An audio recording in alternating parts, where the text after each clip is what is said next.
నాకేమో మన అందులో ఒక్కటే మార్కులు కాదండి చెప్తే ఇందులో జాయిన్ ఒక్క ఆడవాళ్ళు వదిలేదు కానీ ఎంతమందిని ఎక్కడ వదిలేయగలరు చెప్పండి. అదే ఇంతమంది ఉన్నారు అభిమానులు మీకు. అది కరెక్టే కానీ అంటే నేననేది అంటే చిన్న మెసేజ్ నేను ఎందుకు అర్థం చేయించలేకపోతున్నానని ఒక్కొక్కసారి నాకు అనిపిస్తుంది కదా. 25 గ్రూప్ చదివిన వాళ్ళకి బుర్రలేదండి, మీకు పెట్టడం కాదు. చదివిన వాళ్ళకే బుర్రలేదు కానీ మీరు బాగా పెట్టారు. కాదు, 25 గ్రూపులు ఉన్నాయి మనకు. 25 గ్రూపులలో మెసేజ్ పెట్టినప్పుడు ఒక గ్రూప్లో కాకపోతే ఒక గ్రూప్లో చూసుకోవచ్చు కదా. మళ్ళీ ఇందులో ఇక్కడెక్కడ అవుతారో అని మళ్ళీ అందులోకి వెళ్ళి అందులో మెసేజ్ పెట్టాను. పెడితే అందులో కూడా మీరు చూసుకోకపోతే హిందూ ధర్మాల్లో చూడండి, ఇందులో కూడా చూడండి. ప్రతిరోజు రెండిట్లలో పెడతాను కొన్నాళ్ళ పాటు, అన్ని స్టేబుల్ అయ్యే వరకు కూడాను. సరేనా? అంతరాయ తిమిరోపశాంతయే శాంత పావనమచింత్య వైభవం తం నరం వపుషి కుంజరం ముఖే మన్మహే కిమపి తుందిలం మహః వసుదేవసుతం దేవం కంసచాణూరమర్ధనం దేవకీ పరమానందం కృష్ణౌ వందే జగద్గురుం జననీ జన్మభూమిశ్చ స్వర్గాదపి గరీయసి. మాతృదేవో భవ. భగవద్బంధువులకు, ఆత్మస్వరూపులకు, సత్యాన్వేషులకు ఆదిత్య హృదయంలోని తర్వాత ఆత్మతత్వాన్ని అర్థం చేసుకోవడము అనేటటువంటి ప్రవచనంలోకి స్వాగతం, సుస్వాగతం. భగవంతుని తెలుసుకోవాలని మానవుడి అన్వేషణ ఎప్పటి నుంచో జరుగుతుంది. ఎందుకంటే ఇది ఇవాళ కొత్తగా వచ్చింది కాదు.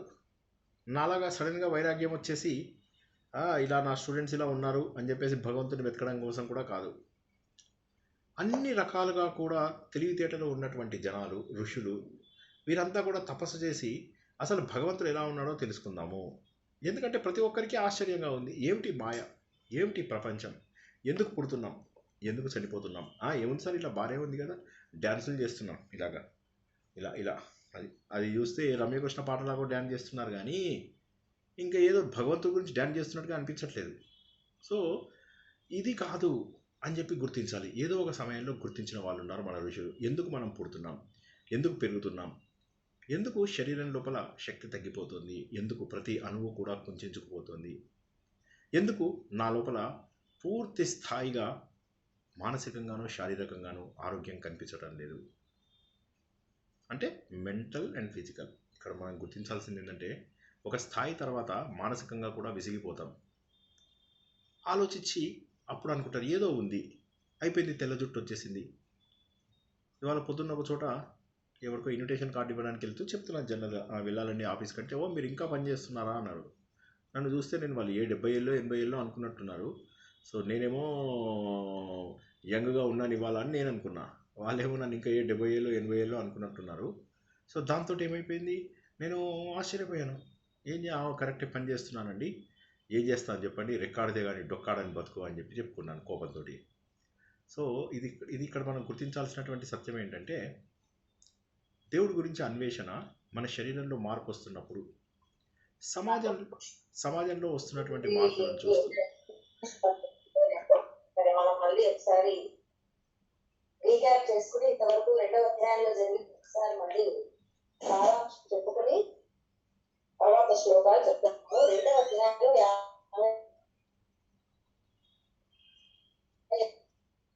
56వ శ్లోకం వరకు అడిగినట్టు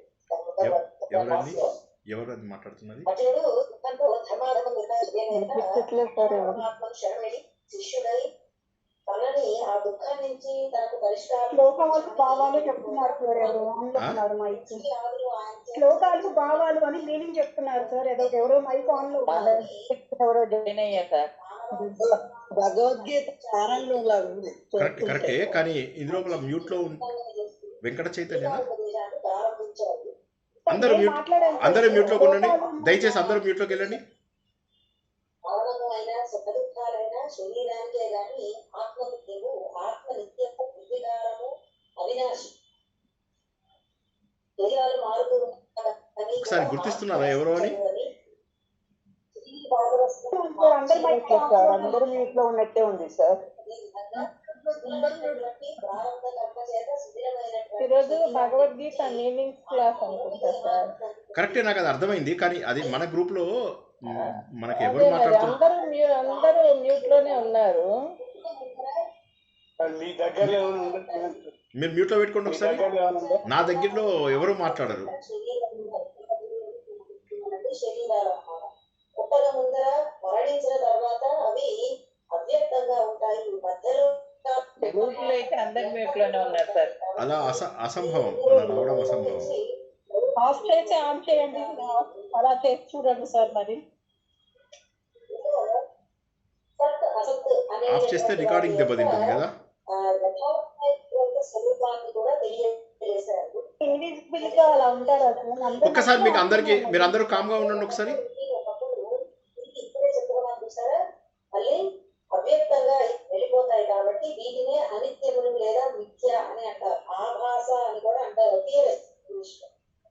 అనిత్యములు అవి కనబడేటటువంటి సమయంలో యొక్క కారణము కంటే అవి భిన్నంగా లేవు. టీవీలో వస్తుంది సార్ అది. జస్ట్ చేస్తున్నారండి. టీవీలో వస్తుంది, ఎవరి పిల్లలు టీవీలోనే సౌండ్ అది. సత్య పదార్థము అని సత్ అంటే అదే అన్నమాట. భగవద్గీత మీనింగ్ తెలిసి ఉంటది, అది అప్పుడు ఎప్పుడో ఉన్నాను, అదండి ఇది అలాంటిది. జ్ఞానాన్ని పూజించి ఆ తర్వాత స్వధర్మాన్ని మనకు తెలియదు సార్. కాదు, ఇప్పుడు అది ఎవరో తెలియకుండా ఎవరిని మ్యూట్ చేస్తాం? పాపములు కూడా వస్తాయి అని చెప్పి నాకు అది భగవద్గీత క్లాస్ అని తెలుస్తోంది, అన్నీ తెలుస్తున్నాయి, కానీ నేననేది అది ఎవరో తెలియకుండా ఎట్లా కానీ. మీరు డోర్ ఓపెన్ చేస్తున్నాడు సార్ లీవ్ అయిపోయి రామా సార్ అందరం శుభ్రంగా ఒకసారి. లేదు, నేను అందరినీ మ్యూట్ చేస్తున్నాను. ఎవరు మాట్లాడకండి. మీకు ప్లీజ్ అంటే ఇక ప్లీజ్ అంటే అర్థం చేసుకోవాలి. ప్లీజ్ అంటే దానికి మీనింగ్ ఉంటుంది అని అర్థం చేసుకున్నారు అనుకోండి, అప్పుడు మాట్లాడరు.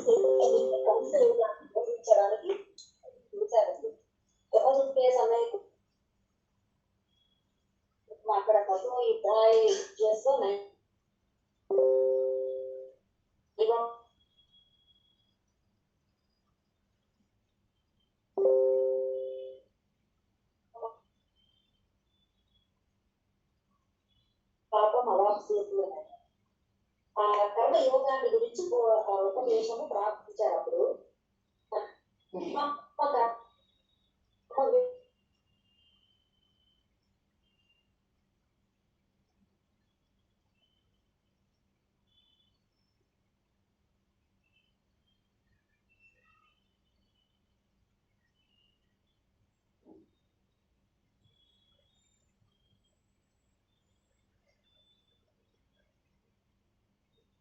హలో, ఇప్పుడు అది వినిపించట్లేదు కదా? నా గొంతైనా వినిపిస్తుందా?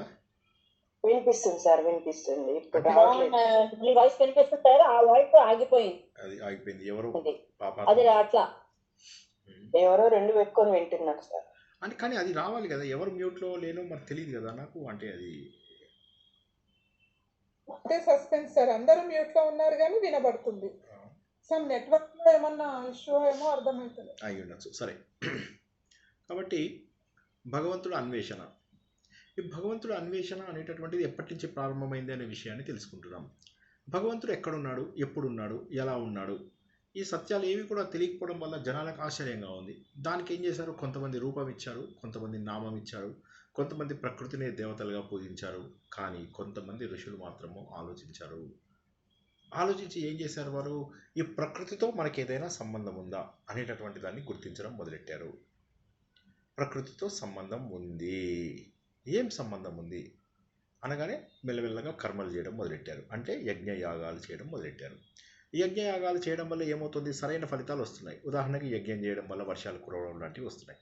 ఓ వండర్ఫుల్. అంటే ఏదో శక్తి ఉంది ఇక్కడ, ఏదో శక్తి ఉంది. వరుణదేవుడిని పూజించడం వల్ల, అగ్నిదేవుడిని పూజించడం వల్ల, వాయుదేవుడిని పూజించడం వల్ల, చెట్లను చేమలని పూజించడం వల్ల, ఇలాగా ప్రతి ఒక్కరూ కూడా కొన్ని సంబంధాలను పట్టుకోగలిగారు. కొన్నింటిని మాత్రం చక్కగా పట్టుకోగలిగారు. అందులో ఎటువంటి ఇబ్బంది లేకుండా చాలా బాగా పట్టుకోగలిగారు. కొంతమంది మాత్రము ఆలోచించడం మొదలెట్టారు. వీటన్నిటి వెనక ఎవరున్నారు? ఇదే మనం వేదం లోపల తెలుసుకుంటాం. వేదం లోపల ఏం చేసాము? ముందుగా అగ్నిదేవుడు, అగ్నిం ఈలే పురోహితం అనుకుంటూ మనము అగ్నినే మాట్లాడుకుంటూ, తర్వాత ఇంద్రుడినే మాట్లాడుకుంటూ దేవుడుగా, తర్వాత వాయుదేవుడినే మాట్లాడుకుంటూ, ఇలా ఒక్కొక్క దేవుడి లోపల పరబ్రహ్మను చూస్తూ వెళ్ళాము. ఒక్కొక్క దేవుడిలో కూడా పరబ్రహ్మ అంటే ఎవరు? ఈ ప్రపంచంలో ఉన్న అందరిలో ఉన్నటువంటి చైతన్యం ఏదైతే ఉందో, నా వాయిస్ చాలా స్లోగా వస్తుందా? చాలామంది కంప్లైంట్ చేస్తున్నారా? బాగుంది సార్, బాగుంది. నేను ఒక రోజు టెలిగ్రాము నేర్పిస్తాను, అంటే అది బెటర్ ఏమో. ఎందుకంటే నా మీద క్లిక్ చేసి చెప్పిన వాళ్ళు ఎవరైనా నా మీద క్లిక్ చేసి రైట్ క్లిక్ చేసి నా పేరు మీద అక్కడ వాల్యూమ్ బటన్ ఉంటుంది, ఆ వాల్యూమ్ బటన్ని ఇంక్రీజ్ చేసుకోవడానికి ప్రయత్నం చేయండి. ఓకేనా? సో అది మీకు సులభంగా అవుతుంది. సుశీల గారు అనుకుంటాను, ఒక్కసారి చూడమ్మా. అలా వీలవుతుందేమో. నా పేరు మీద క్లిక్ చేసి చూసినట్లయితే ఒక స్పీకర్ బటన్ కనిపిస్తుంది, ఆ స్పీకర్ బటన్ని ఇంక్రీజ్ చేసి చూసుకోండి. ఓకేనా? ఓకే, మళ్ళీ మొదటికి వద్దాం. సో కాబట్టి ఆ భగవంతుడిని మనం వెతకడంలోనే మన సమయం అంతా కూడా వెళ్ళిపోతుంది. మరి ఎలా భగవంతుడిని గుర్తించడం ఎలా? సో ఈ ఆలోచిస్తున్న వాళ్ళందరూ ఏం చేశారంటే, వాయువు అనేది ఒక దేవుడు, అగ్ని అనేది ఒక దేవుడు, ఇవన్నీ దేవుడు దేవుడు దేవుడు దేవుడు అనుకుంటూ పోతే అన్నిటిలో దేవుడు ఉన్నాడు. ఆఖరికి మనిషిలో కూడా దేవుడు ఉన్నాడు. అప్పటిదాకా మాట్లాడుతున్న మనిషి టక్కుమని పడిపోయాడు. అంటే ఏంటి? ఈ మనిషిలో ఒక చైతన్యం ఉంది. సో ప్రతిదీ కూడా ఏదో ఒక ఉల్లంఘించలేని, మనకు కనిపిస్తున్న వస్తువులన్నీ కూడా ఏదో ఒక ఉల్లంఘించలేనటువంటి శాసనం వల్ల ఇవన్నీ పనిచేస్తున్నాయి. కాబట్టి అన్నిటిలో శక్తి ఉంది అనేది మెల్లమెల్లగా గుర్తించారు. సో ఇంత బ్యూటిఫుల్ పాయింట్ చూసుకొని ఏం జరుగుతోంది అనేది ఆలోచించే వాళ్ళలో 3 రకాలు. కొంతమంది ఏంటంటే ఏదో తెలివి తక్కువ ఉంది, ప్రకృతి శక్తుల్ని పూజిస్తూ అక్కడ అయిపోయారు. కొంతమంది ఏం చేశారు? కొన్ని కర్మలు, యజ్ఞ యాగాలు ఇలాంటివి చేస్తూ ప్రకృతితో కొంత కనెక్షన్ తెచ్చుకోగలిగారు. చెట్లకు పూజలు చేయడము, ఇవన్నీ చేయడం ద్వారా, తర్వాత వ్రతాలు నోములు చేయడం ద్వారా ప్రకృతి శక్తులతో కొంత అలైన్మెంట్ కలిసింది. అలైన్మెంట్ అయ్యారు ప్రకృతి శక్తులతో, బాగుంది. కొంతమంది మాత్రం ఆలోచించారు. అంటే 3 రకాల జనాలు. ఎవరైనా చెప్పగలరా 3 రకాలు? ఎవరైనా మ్యూట్ ఉన్న వాళ్ళు చేయలేపితే నేను అన్మ్యూట్ చేస్తాను.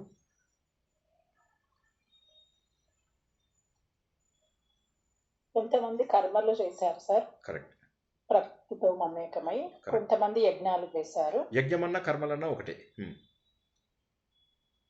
ఇంకొకరు దర్శించారు, అంతరంగానే దర్శించి. అది 2 3 భాగాలు. ఒకళ్ళు కర్మ, ఇంకొకళ్ళు భక్తి, ప్రకృతి శక్తులతో కలిశారు. అంటే కొంతమంది కర్మ చేసుకుంటూ వెళ్ళిపోయారు, అంటే యజ్ఞ యాగాదులు. కొంతమంది ఏమో పూజలు మీరు చెప్పింది కరెక్టే. కొంతమంది యజ్ఞ యాగాదులు చేశారు, అంటే కర్మలు చేశారు. కొంతమంది ఏం చేశారు? వాటికి పూజించారు. చెట్లకు, పుట్టలకి, కొండలకి, పర్వతాలకి, వీటన్నిటికీ. మన గ్రంథాలన్నీ కూడా ఆ విషయాన్ని తెలియజేస్తున్నాయి. అది కొంతమంది ట్రై చేశారు.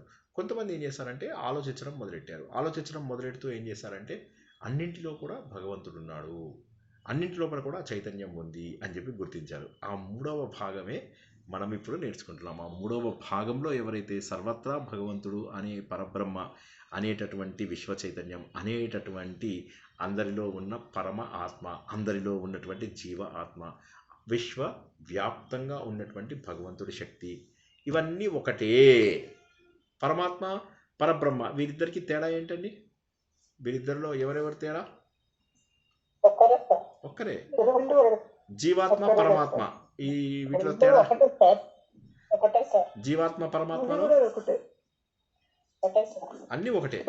సో అంటే మనం ఇక్కడ తెలుసుకుంటున్నది ఏంటి? జీవాత్మ ఒకటే, పరమాత్మ అదే, అన్నీ అదే.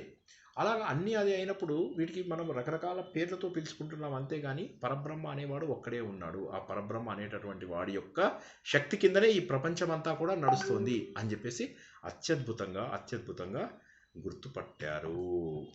సుధామోహన్ గారు, మీరు ఏదో మెసేజ్ పెట్టారు, టెలిగ్రామ్తో ఏమన్నా ప్రాబ్లం ఉందా ఇప్పుడు? ట్రబుల్ మౌంట్స్ ఫర్ టెలిగ్రామ్ ఏమి లేదు కదా ఇప్పుడు ప్రస్తుతం? ఇవాళ కాల్లో ఏం ప్రాబ్లం లేదు, అంతే కదా? సరే, ఓకే. అది సో ఓకే.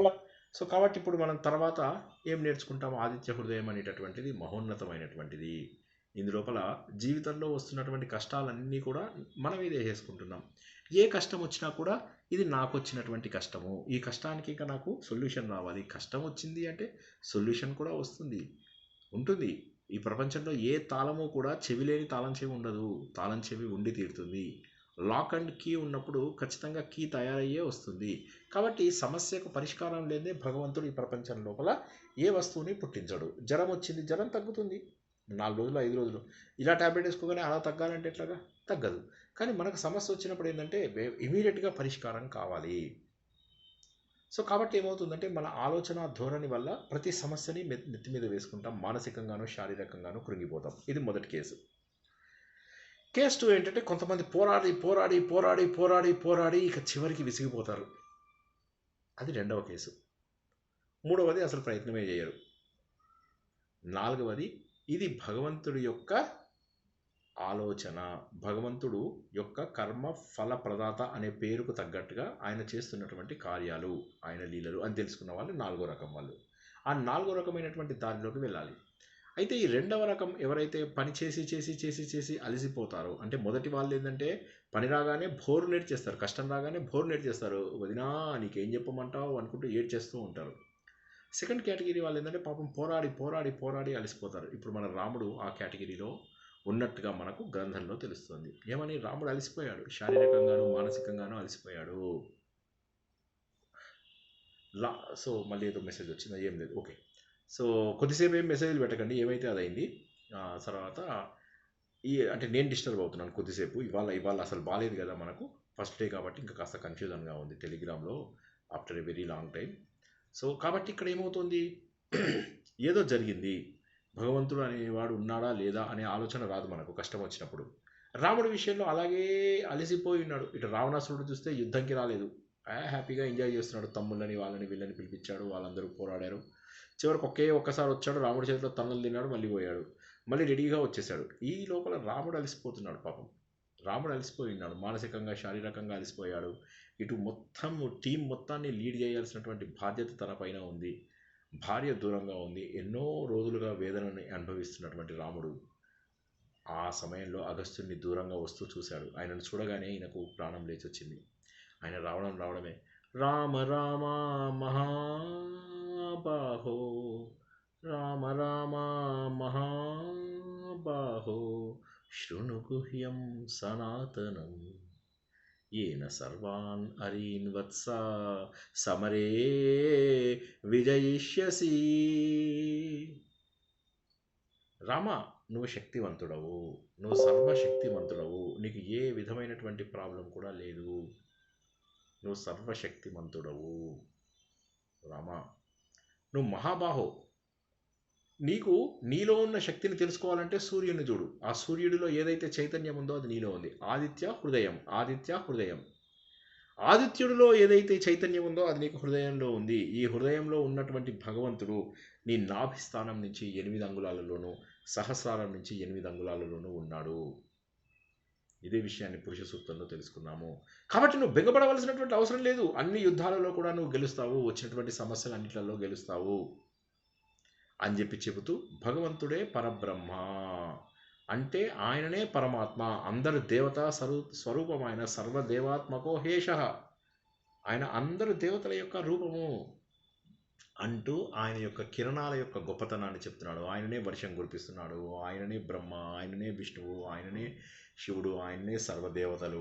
అంటే ఒకే చైతన్యము అనేక రూపాలలో వ్యక్తపడుతుంది. ఒకే ఎలక్ట్రిసిటీ ఏ విధంగానైతే టెలివిజన్ని నడిపిస్తుందో, ఒకే ఎలక్ట్రిసిటీ ఏ విధంగానైతే కూలర్ని నడిపిస్తుందో, ఒకే ఎలక్ట్రిసిటీ ఏ విధంగానైతే ఫ్యాన్ని నడిపిస్తుందో, అదే ఎలక్ట్రిసిటీ సూర్యభగవానుడు అని చెబుతూ ఆయన సార్వభౌమ, సమస్త తేజస్సులకు మూలము అని చెప్పేసి తర్వాత శ్లోకం వ్యోమనాదస్తమో భేది ఋగ్యజుస్సామపారగః ఘనవృష్టిరపాం మిత్రో వింధ్యవీధి ప్లవంగమః. రామ, నీకు అందరికంటే గొప్పవాడు సార్వభౌముడు అయినటువంటి వ్యక్తి గురించి తెలియజేయబోతున్నానయ్యా అని 13వ శ్లోకంలో కూడా చెప్తున్నాడు. ఎవరనుకుంటున్నావినా? వ్యోమనాథుడు. వ్యోమనాథుడు అంటే ఏంటి? వ్యోమము అంటే ఆకాశం, వ్యోమగాములు అని చెప్పేసి మనం అంటూ ఉంటాం కదా మన స్పేస్లో వెళ్ళే వాళ్ళని. అలా వ్యోమము అంటే ఆకాశం, స్పేస్. ఈ ప్రపంచమంతా కూడా వ్యాపించి అక్కడ వెళ్తున్నటువంటి వాడు. ఈ ఆకాశం మొత్తటికి ఆయననే యజమాని, అంటే ఈ కనిపించే సృష్టి మొత్తానికి ఆయన యజమాని, వ్యోమనాథుడు. ఈ అనంతమైనటువంటి ఆకాశాన్ని, ఆకాశం అంటే అంతటా వ్యాపించి ఉన్నటువంటిది ఆకాశం. ఒక్కసారి మళ్ళీ వెనక్కి వెళ్దాం. ముందుగా ఆత్మ, పరమాత్మ, ఆ పరమాత్మలోంచి ఆకాశం అనేటటువంటిది వచ్చింది అని మనం తెలుసుకున్నాం. అంటే ఆత్మ ఆకాశానికి పెద్ద తేడా లేదు. ఆత్మ ఏ విధంగానైతే సర్వవ్యాపకత్వాన్ని కలిగి ఉందో ఆకాశము సర్వవ్యాపకత్వాన్ని కలిగి ఉంది. ఎందుకంటే ఆకాశము ఆత్మ వేరు కాకపోవడమే.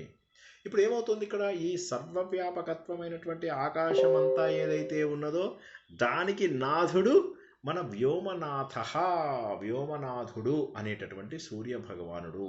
అంతరిక్షాన్ని తన కాంతితోటి శాసిస్తాడు ఆయన. నేను చెప్పినట్టుగా వినాల్సిందే అంటాడు. ఆయన కాంతి వల్ల ఏమవుతుంది, అంతరిక్షం అంతా కూడా మనకు కనిపిస్తుంది. వ్యోమనాథము ఇది డైరెక్ట్ మీనింగు. సెకండ్ మీనింగ్ తీసుకున్నట్లయితే వ్యోమం అంటే ఏదో బయట ఆకాశం కాదు, నీ హృదయంలోనే ఆకాశం. విస్తారమైనటువంటి చైతన్యం లోపల ఉన్నది. ఆ విస్తారమైనటువంటి చైతన్య ఆకాశం ఏదైతే ఉందో చిత్ ఆకాశం. చైతన్య ఆకాశాన్ని ఏమంటారండి? చిత్ ఆకాశము.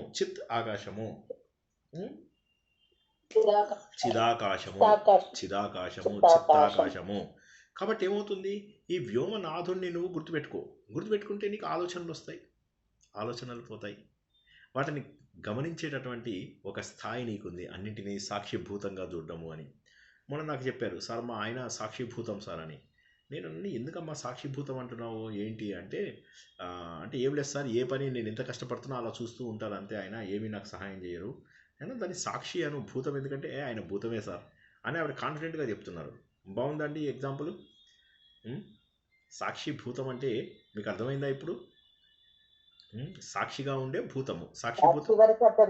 భూతం అర్థం కాలేదు అంటే ఏమో మరి ఆవిడ అడిగితే ఆవిడ చెప్పింది, సార్ మా హస్బెండ్ అయితే భూతమే సార్ అని చెప్తుంది. నేను ఇలాగా స్త్రీ జాతి పురుష జాతిని తొక్కేస్తే ఎలాగా ఏమైపోవాలి మేము అని కొద్దిగా బాధపడ్డారు. అందుకే సార్ మాకు భూతం అంటే అర్థం కాలేదు. తొక్కేస్తున్నారు మమ్మల్ని ఎదగనీయట్లేదు. సరే, ఎనీవే ఇక్కడ చూసినట్లయితే చిత్తాకాశము, వ్యోమనాథము అంటే ఏంటి, మనలో ఉన్నటువంటి ఆలోచనలన్నింటినీ కూడా అబ్జర్వ్ చేస్తూ ఉండాలి, వాటి వల్ల బాధపడకూడదు. వ్యోమనాథ అంటే మళ్ళీ ఏంటి మీనింగు అంటే డైరెక్ట్ మీనింగ్ మనం తెలుసుకున్నాం, ఆకాశానికి అధిపతి అని. రెండవది ఏంటి, మనలో ఉన్నటువంటి ఆలోచనలను అలా సాక్షిభూతంగా గుర్తిస్తూ వెళ్ళిపోవాలంతే. వస్తూ ఉంటాయి, పోతూ ఉంటాయి, వస్తూ ఉంటాయి, పోతూ ఉంటాయి. వాటిని మనసుకు తీసుకోవద్దు. మనసుకు తీసుకున్నట్లయితే రియాక్ట్ అవుతారు. ఇది నేను ఎన్నోసార్లు చెప్పాను. మన స్టూడెంట్స్ ఎవరు కూడా బాధపడకూడదు అని. బాధ ఎక్కడి నుంచి వస్తుంది? ఆలోచన ద్వారా వస్తుంది. నిన్ను వాళ్ళు ఇలా అన్నారు, వాళ్ళు అలా అన్నారు అనుకోని నాదేం పోయింది అంటే అయిపోయింది, మీకు ప్రాబ్లం ఉండదు. సార్ మమ్మల్ని వాళ్ళు ఇలా అనుకున్నారు సార్ అనుకోని అయిపోయింది. ప్రాబ్లం ఎక్కడ వస్తుంది? రెండు విషయాలకు ఎప్పుడు బెంగపడకండి. ఎవడన్నా ఏమన్నా అనుకోని. రెండోది డబ్బు గురించి కానీ వస్తువులు పోని. డబ్బు వస్తువుల ఈ శరీరమే పోయినప్పుడు ఏమీ లెక్కలేదే. ఒక ఫ్లైట్లో వెళ్ళినప్పుడు మన దగ్గర గోల్డ్ ఉంది, ఓకే, మన ప్రాణం ఉంది. మనము ఏం చేస్తామండి, ఫ్లైట్లోంచి ఏదో పెద్ద ప్రమాదం అయింది, ఏం చేస్తాం, బంగారాన్ని బయటికి విసిరేస్తామా లేకపోతే మనం బయటికి దూకడానికి ట్రై చేస్తామా? అంటే రెండు కలిపి చేస్తాం అనకండి, అది ఓకే.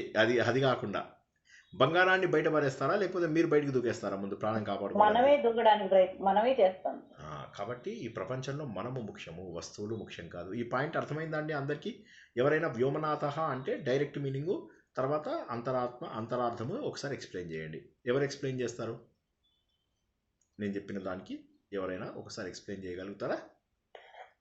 వ్యోమనాథ అంటే ఆకాశానికి అధిపతి అని. రైట్.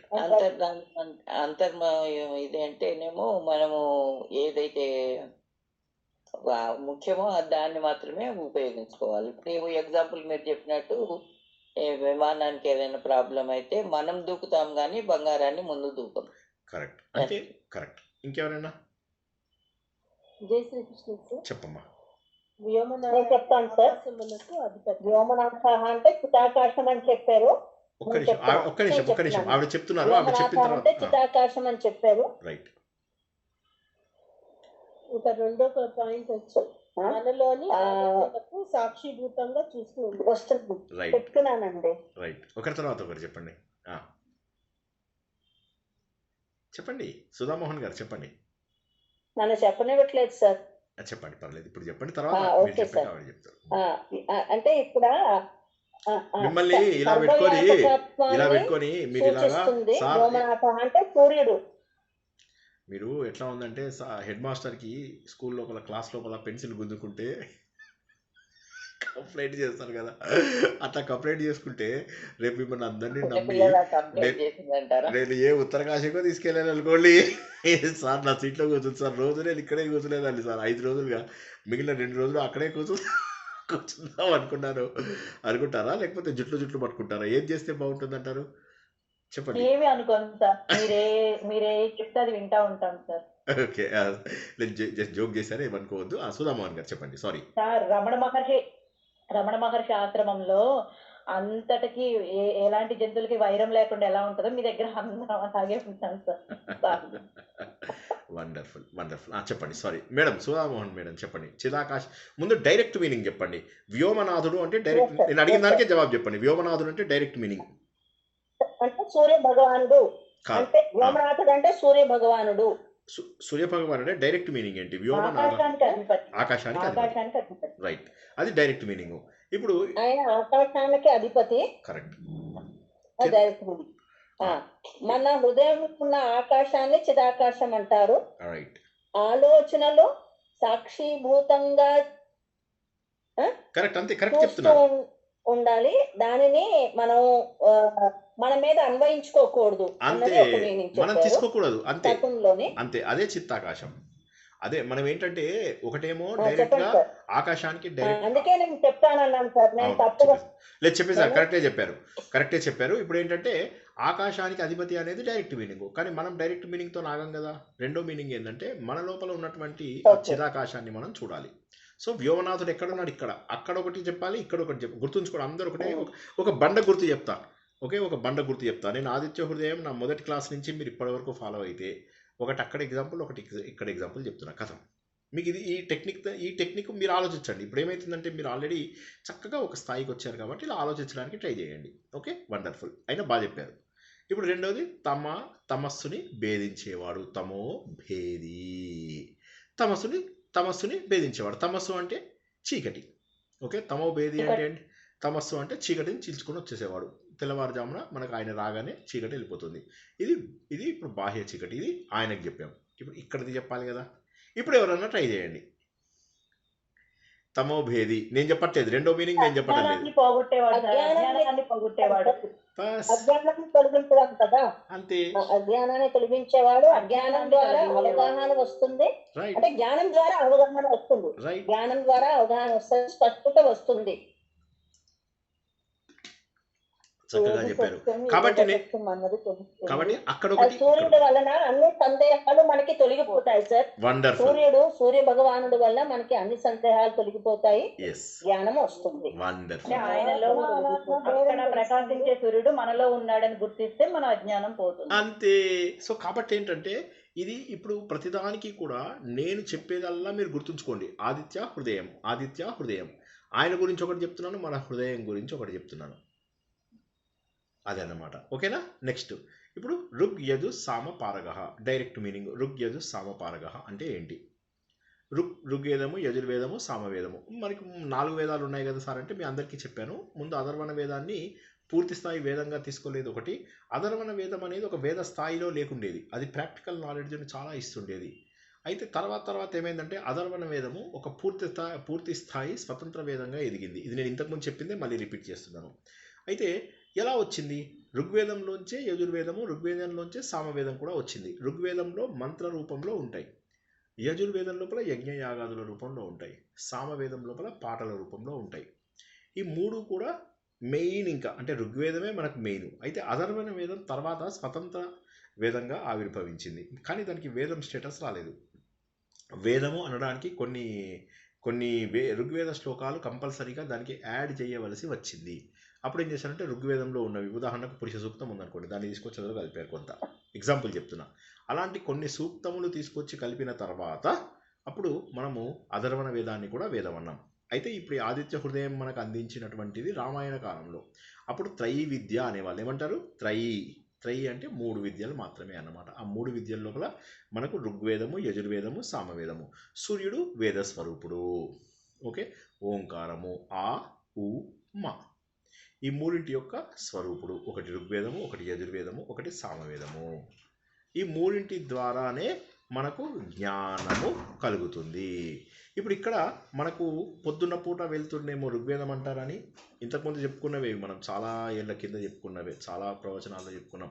మధ్యాహ్నం యజుర్వేదం అంటారు, తర్వాత సాయంత్రాన్ని సామవేదం అంటారు. సాయంత్రం ఆహ్లాదంగా పాటల రూపంలో ఉంటుంది కాబట్టి దాన్ని సామవేదం అంటాము. మధ్యాహ్నంలో ఎక్కువ కార్యకలాపాలు చేస్తాము, దాన్ని యజుర్వేదం అంటారు.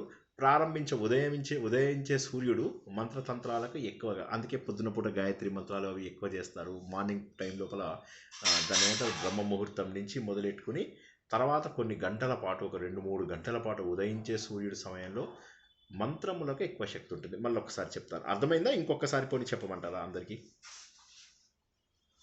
ఇంకొకసారి చెప్పనా? అర్థమైంది సార్. పొద్దున మంత్రము యజుర్వేదము, మంత్రాల వల్ల ధ్యానించాలి. మధ్యాహ్నం అయితేనేమో ఆ కార్యక్రమాలు చేసుకుంటాం కాబట్టి దాన్ని యజుర్వేదము, సాయంత్రం ప్రశాంతంగా ఉంటుంది కాబట్టి సామవేదం. అంటే పాటలు. సామవేదం అంటే పాటలు. సామవేదం అంటే పాటలు. Very good. ఇప్పుడు ఎవరైనా మీరు చెప్పకండి మణి మేడం, మీరు చెప్పకండి. ఇంకెవరైనా చెప్పండి, ఋగ్వేదములో ఏముంటాయి, యజుర్వేదంలో ఏముంటాయి, సామవేదంలో ఏముంటాయి? ఎవరైనా కొత్త వాళ్ళు చెప్తే సంతోషిస్తా. ఋగ్వేదంలో పొద్దునప్పుడే సూర్యుడు ఉదయం ద్వారా కాబట్టి అక్కడ ఆహ్లాదంగా ఉంటుంది. మంత్రాలు ఒక్క నిమిషం, కృష్ణవేణి గారు తర్వాత భాగ్యలక్ష్మి గారు, ఒకరి తర్వాత ఒకరు చెప్పండి. ముందు కృష్ణవేణి గారు చెప్పండి, తర్వాత భాగ్యలక్ష్మి గారు చెప్పండి, తర్వాత మిగతా వాళ్ళకు కూడా అవకాశం ఇస్తాను. మీకు ఈ నాలెడ్జ్ గట్టి పడిపోవాలి, అంతే, అలా ముద్రించుకోవాలి. చెప్పండి కృష్ణవేణి గారు, చెప్పమ్మా.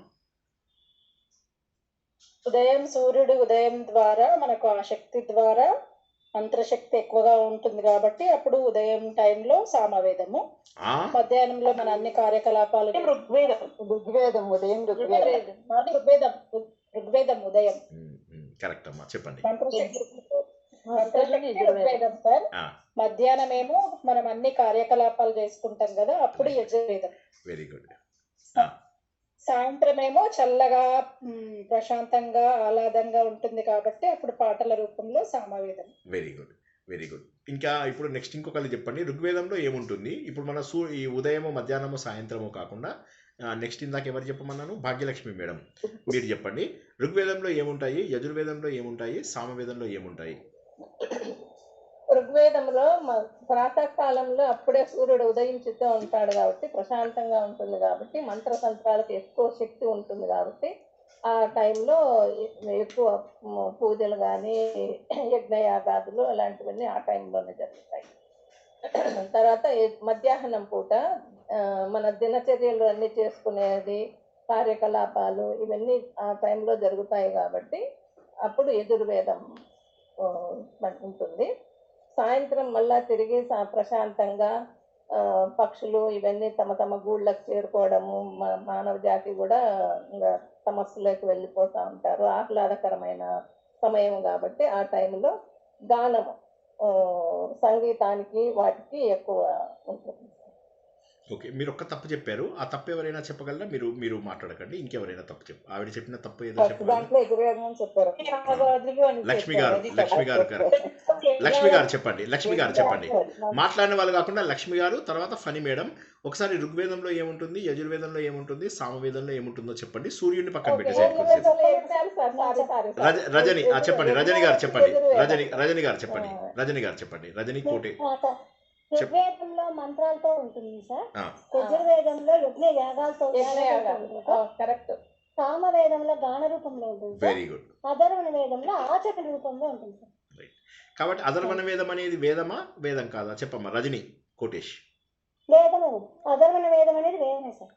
వేదమేనా? ఎప్పుడు సార్ వేదం కాదు. ఎప్పుడు వేదం కాదు, ఎప్పుడు వేదం? రజని కోటేష్ గారు చెప్పండి, ఎప్పుడు వేదము, ఎప్పుడు వేదం కాదు? అంటే ఇప్పుడు చెప్పాను, నేను జవాబు చెప్పాను ఇందాక. మన ఆచరణ రూపంలో చూసినప్పుడు కరెక్ట్, అది కాదు జవాబు. ఓకే, ఫణి గారు చెప్పండి. ఫణి కుమారి గారు తర్వాత సూర్యశ్రీ గారు. ఫణి కుమారి గారు చెప్పమ్మా. పొద్దున్నే అవి ఫైన్. అధర్వణ వేదము వేదమా కాదా? వేదమైతే ఎప్పుడు వేదం, ఎప్పుడు వేదం కాదు? దాంట్లో ఋగ్వేదం కలిస్తేనే అది వేదం అవుతుంది, లేకపోతే అది వేదం కింద పరిగణించబడలేదు. ఓకే, ఆన్సర్ కరెక్టే. కానీ నేను అడిగినది అది కాదు. సూర్యశ్రీ గారు చెప్పండి. మీరు చెప్పింది కరెక్టే, కానీ నేను అడిగింది అది కాదు. యాక్చువల్ గా ముందు త్రిసామ సామగస్సామ అంటే 3 వేదాలనే వేదాంతం కన్సిడర్ చేశారు. అధర్వణ వేదంలో యాక్చువల్ గా ఈ ఋగ్వేదంలో మంత్రాలను యాడ్ చేసినప్పుడు మాత్రమే అది దానికి వేదం అని ఇచ్చాం. స్టేటస్ ఇచ్చారు. కరెక్ట్. అది ఎప్పుడు వేదంగా ఉండేది, ఏ కాలంలో వేదం లేదు. శ్రీరాముడి టైంలో కాదు కదా సార్, మూడు వేదాలు. అది correct answer. Sunanda correct answer చెప్పారు madam. Sunanda madam correct answer. ఒక్కొక్కసారి నేను పేరుతోనే పిలిస్తే దాన్ని మీరు ఏకవచనం అని అనుకొని భావించవద్దు. అలా ఏకవచనం పలకడం నాకు అలవాటు లేదు. ఒక్కొక్కసారి కన్వీనియన్స్ కోసం అలా పలుకుతాను, దాన్ని ఎవరు తప్పుగా తీసుకోకూడదని అయితే ఇప్పుడు ఆవిడ చెప్పింది కరెక్ట్. ఏంటంటే మనకు రాముడి సమయంలో మనకేమైందంటే వేదాలు పూర్తిగా ఉండేది. ఇంకొక మాట, రామాయణము అనేది ఏదైతే ఉందో అది ముందుగా రాముడు పుట్టకముందే వచ్చిందని చెప్పుకున్నాం. అది ఎప్పుడు వచ్చింది? బ్రహ్మలోకంలో వచ్చింది. బ్రహ్మలోకంలో 100 కోట్ల శ్లోకాలతో వచ్చింది. చెప్పండి ఎన్ని శ్లోకాలతో వచ్చింది? 100 కోట్లు. తర్వాత స్వర్గలోకం లోపల సేమ్ థింగ్ని స్వర్గలోకంకి పంపించారు. అంటే సత్యలోకం నుంచి స్వర్గలోకంకి పంపించారు. స్వర్గలోకంకి పంపించేసరికి ఏమైంది? అది 1 కోటి శ్లోకాలకు తగ్గించేసేసారు. 1 crore తగ్గించిన తర్వాత ఏమైందంటే మరి భూలోకంలో ఉన్న వాళ్ళందరికీ కూడా కావాలి కదా. మహోన్నతమైనటువంటిది రామాయణము. రామాయణం అంటే వేదము.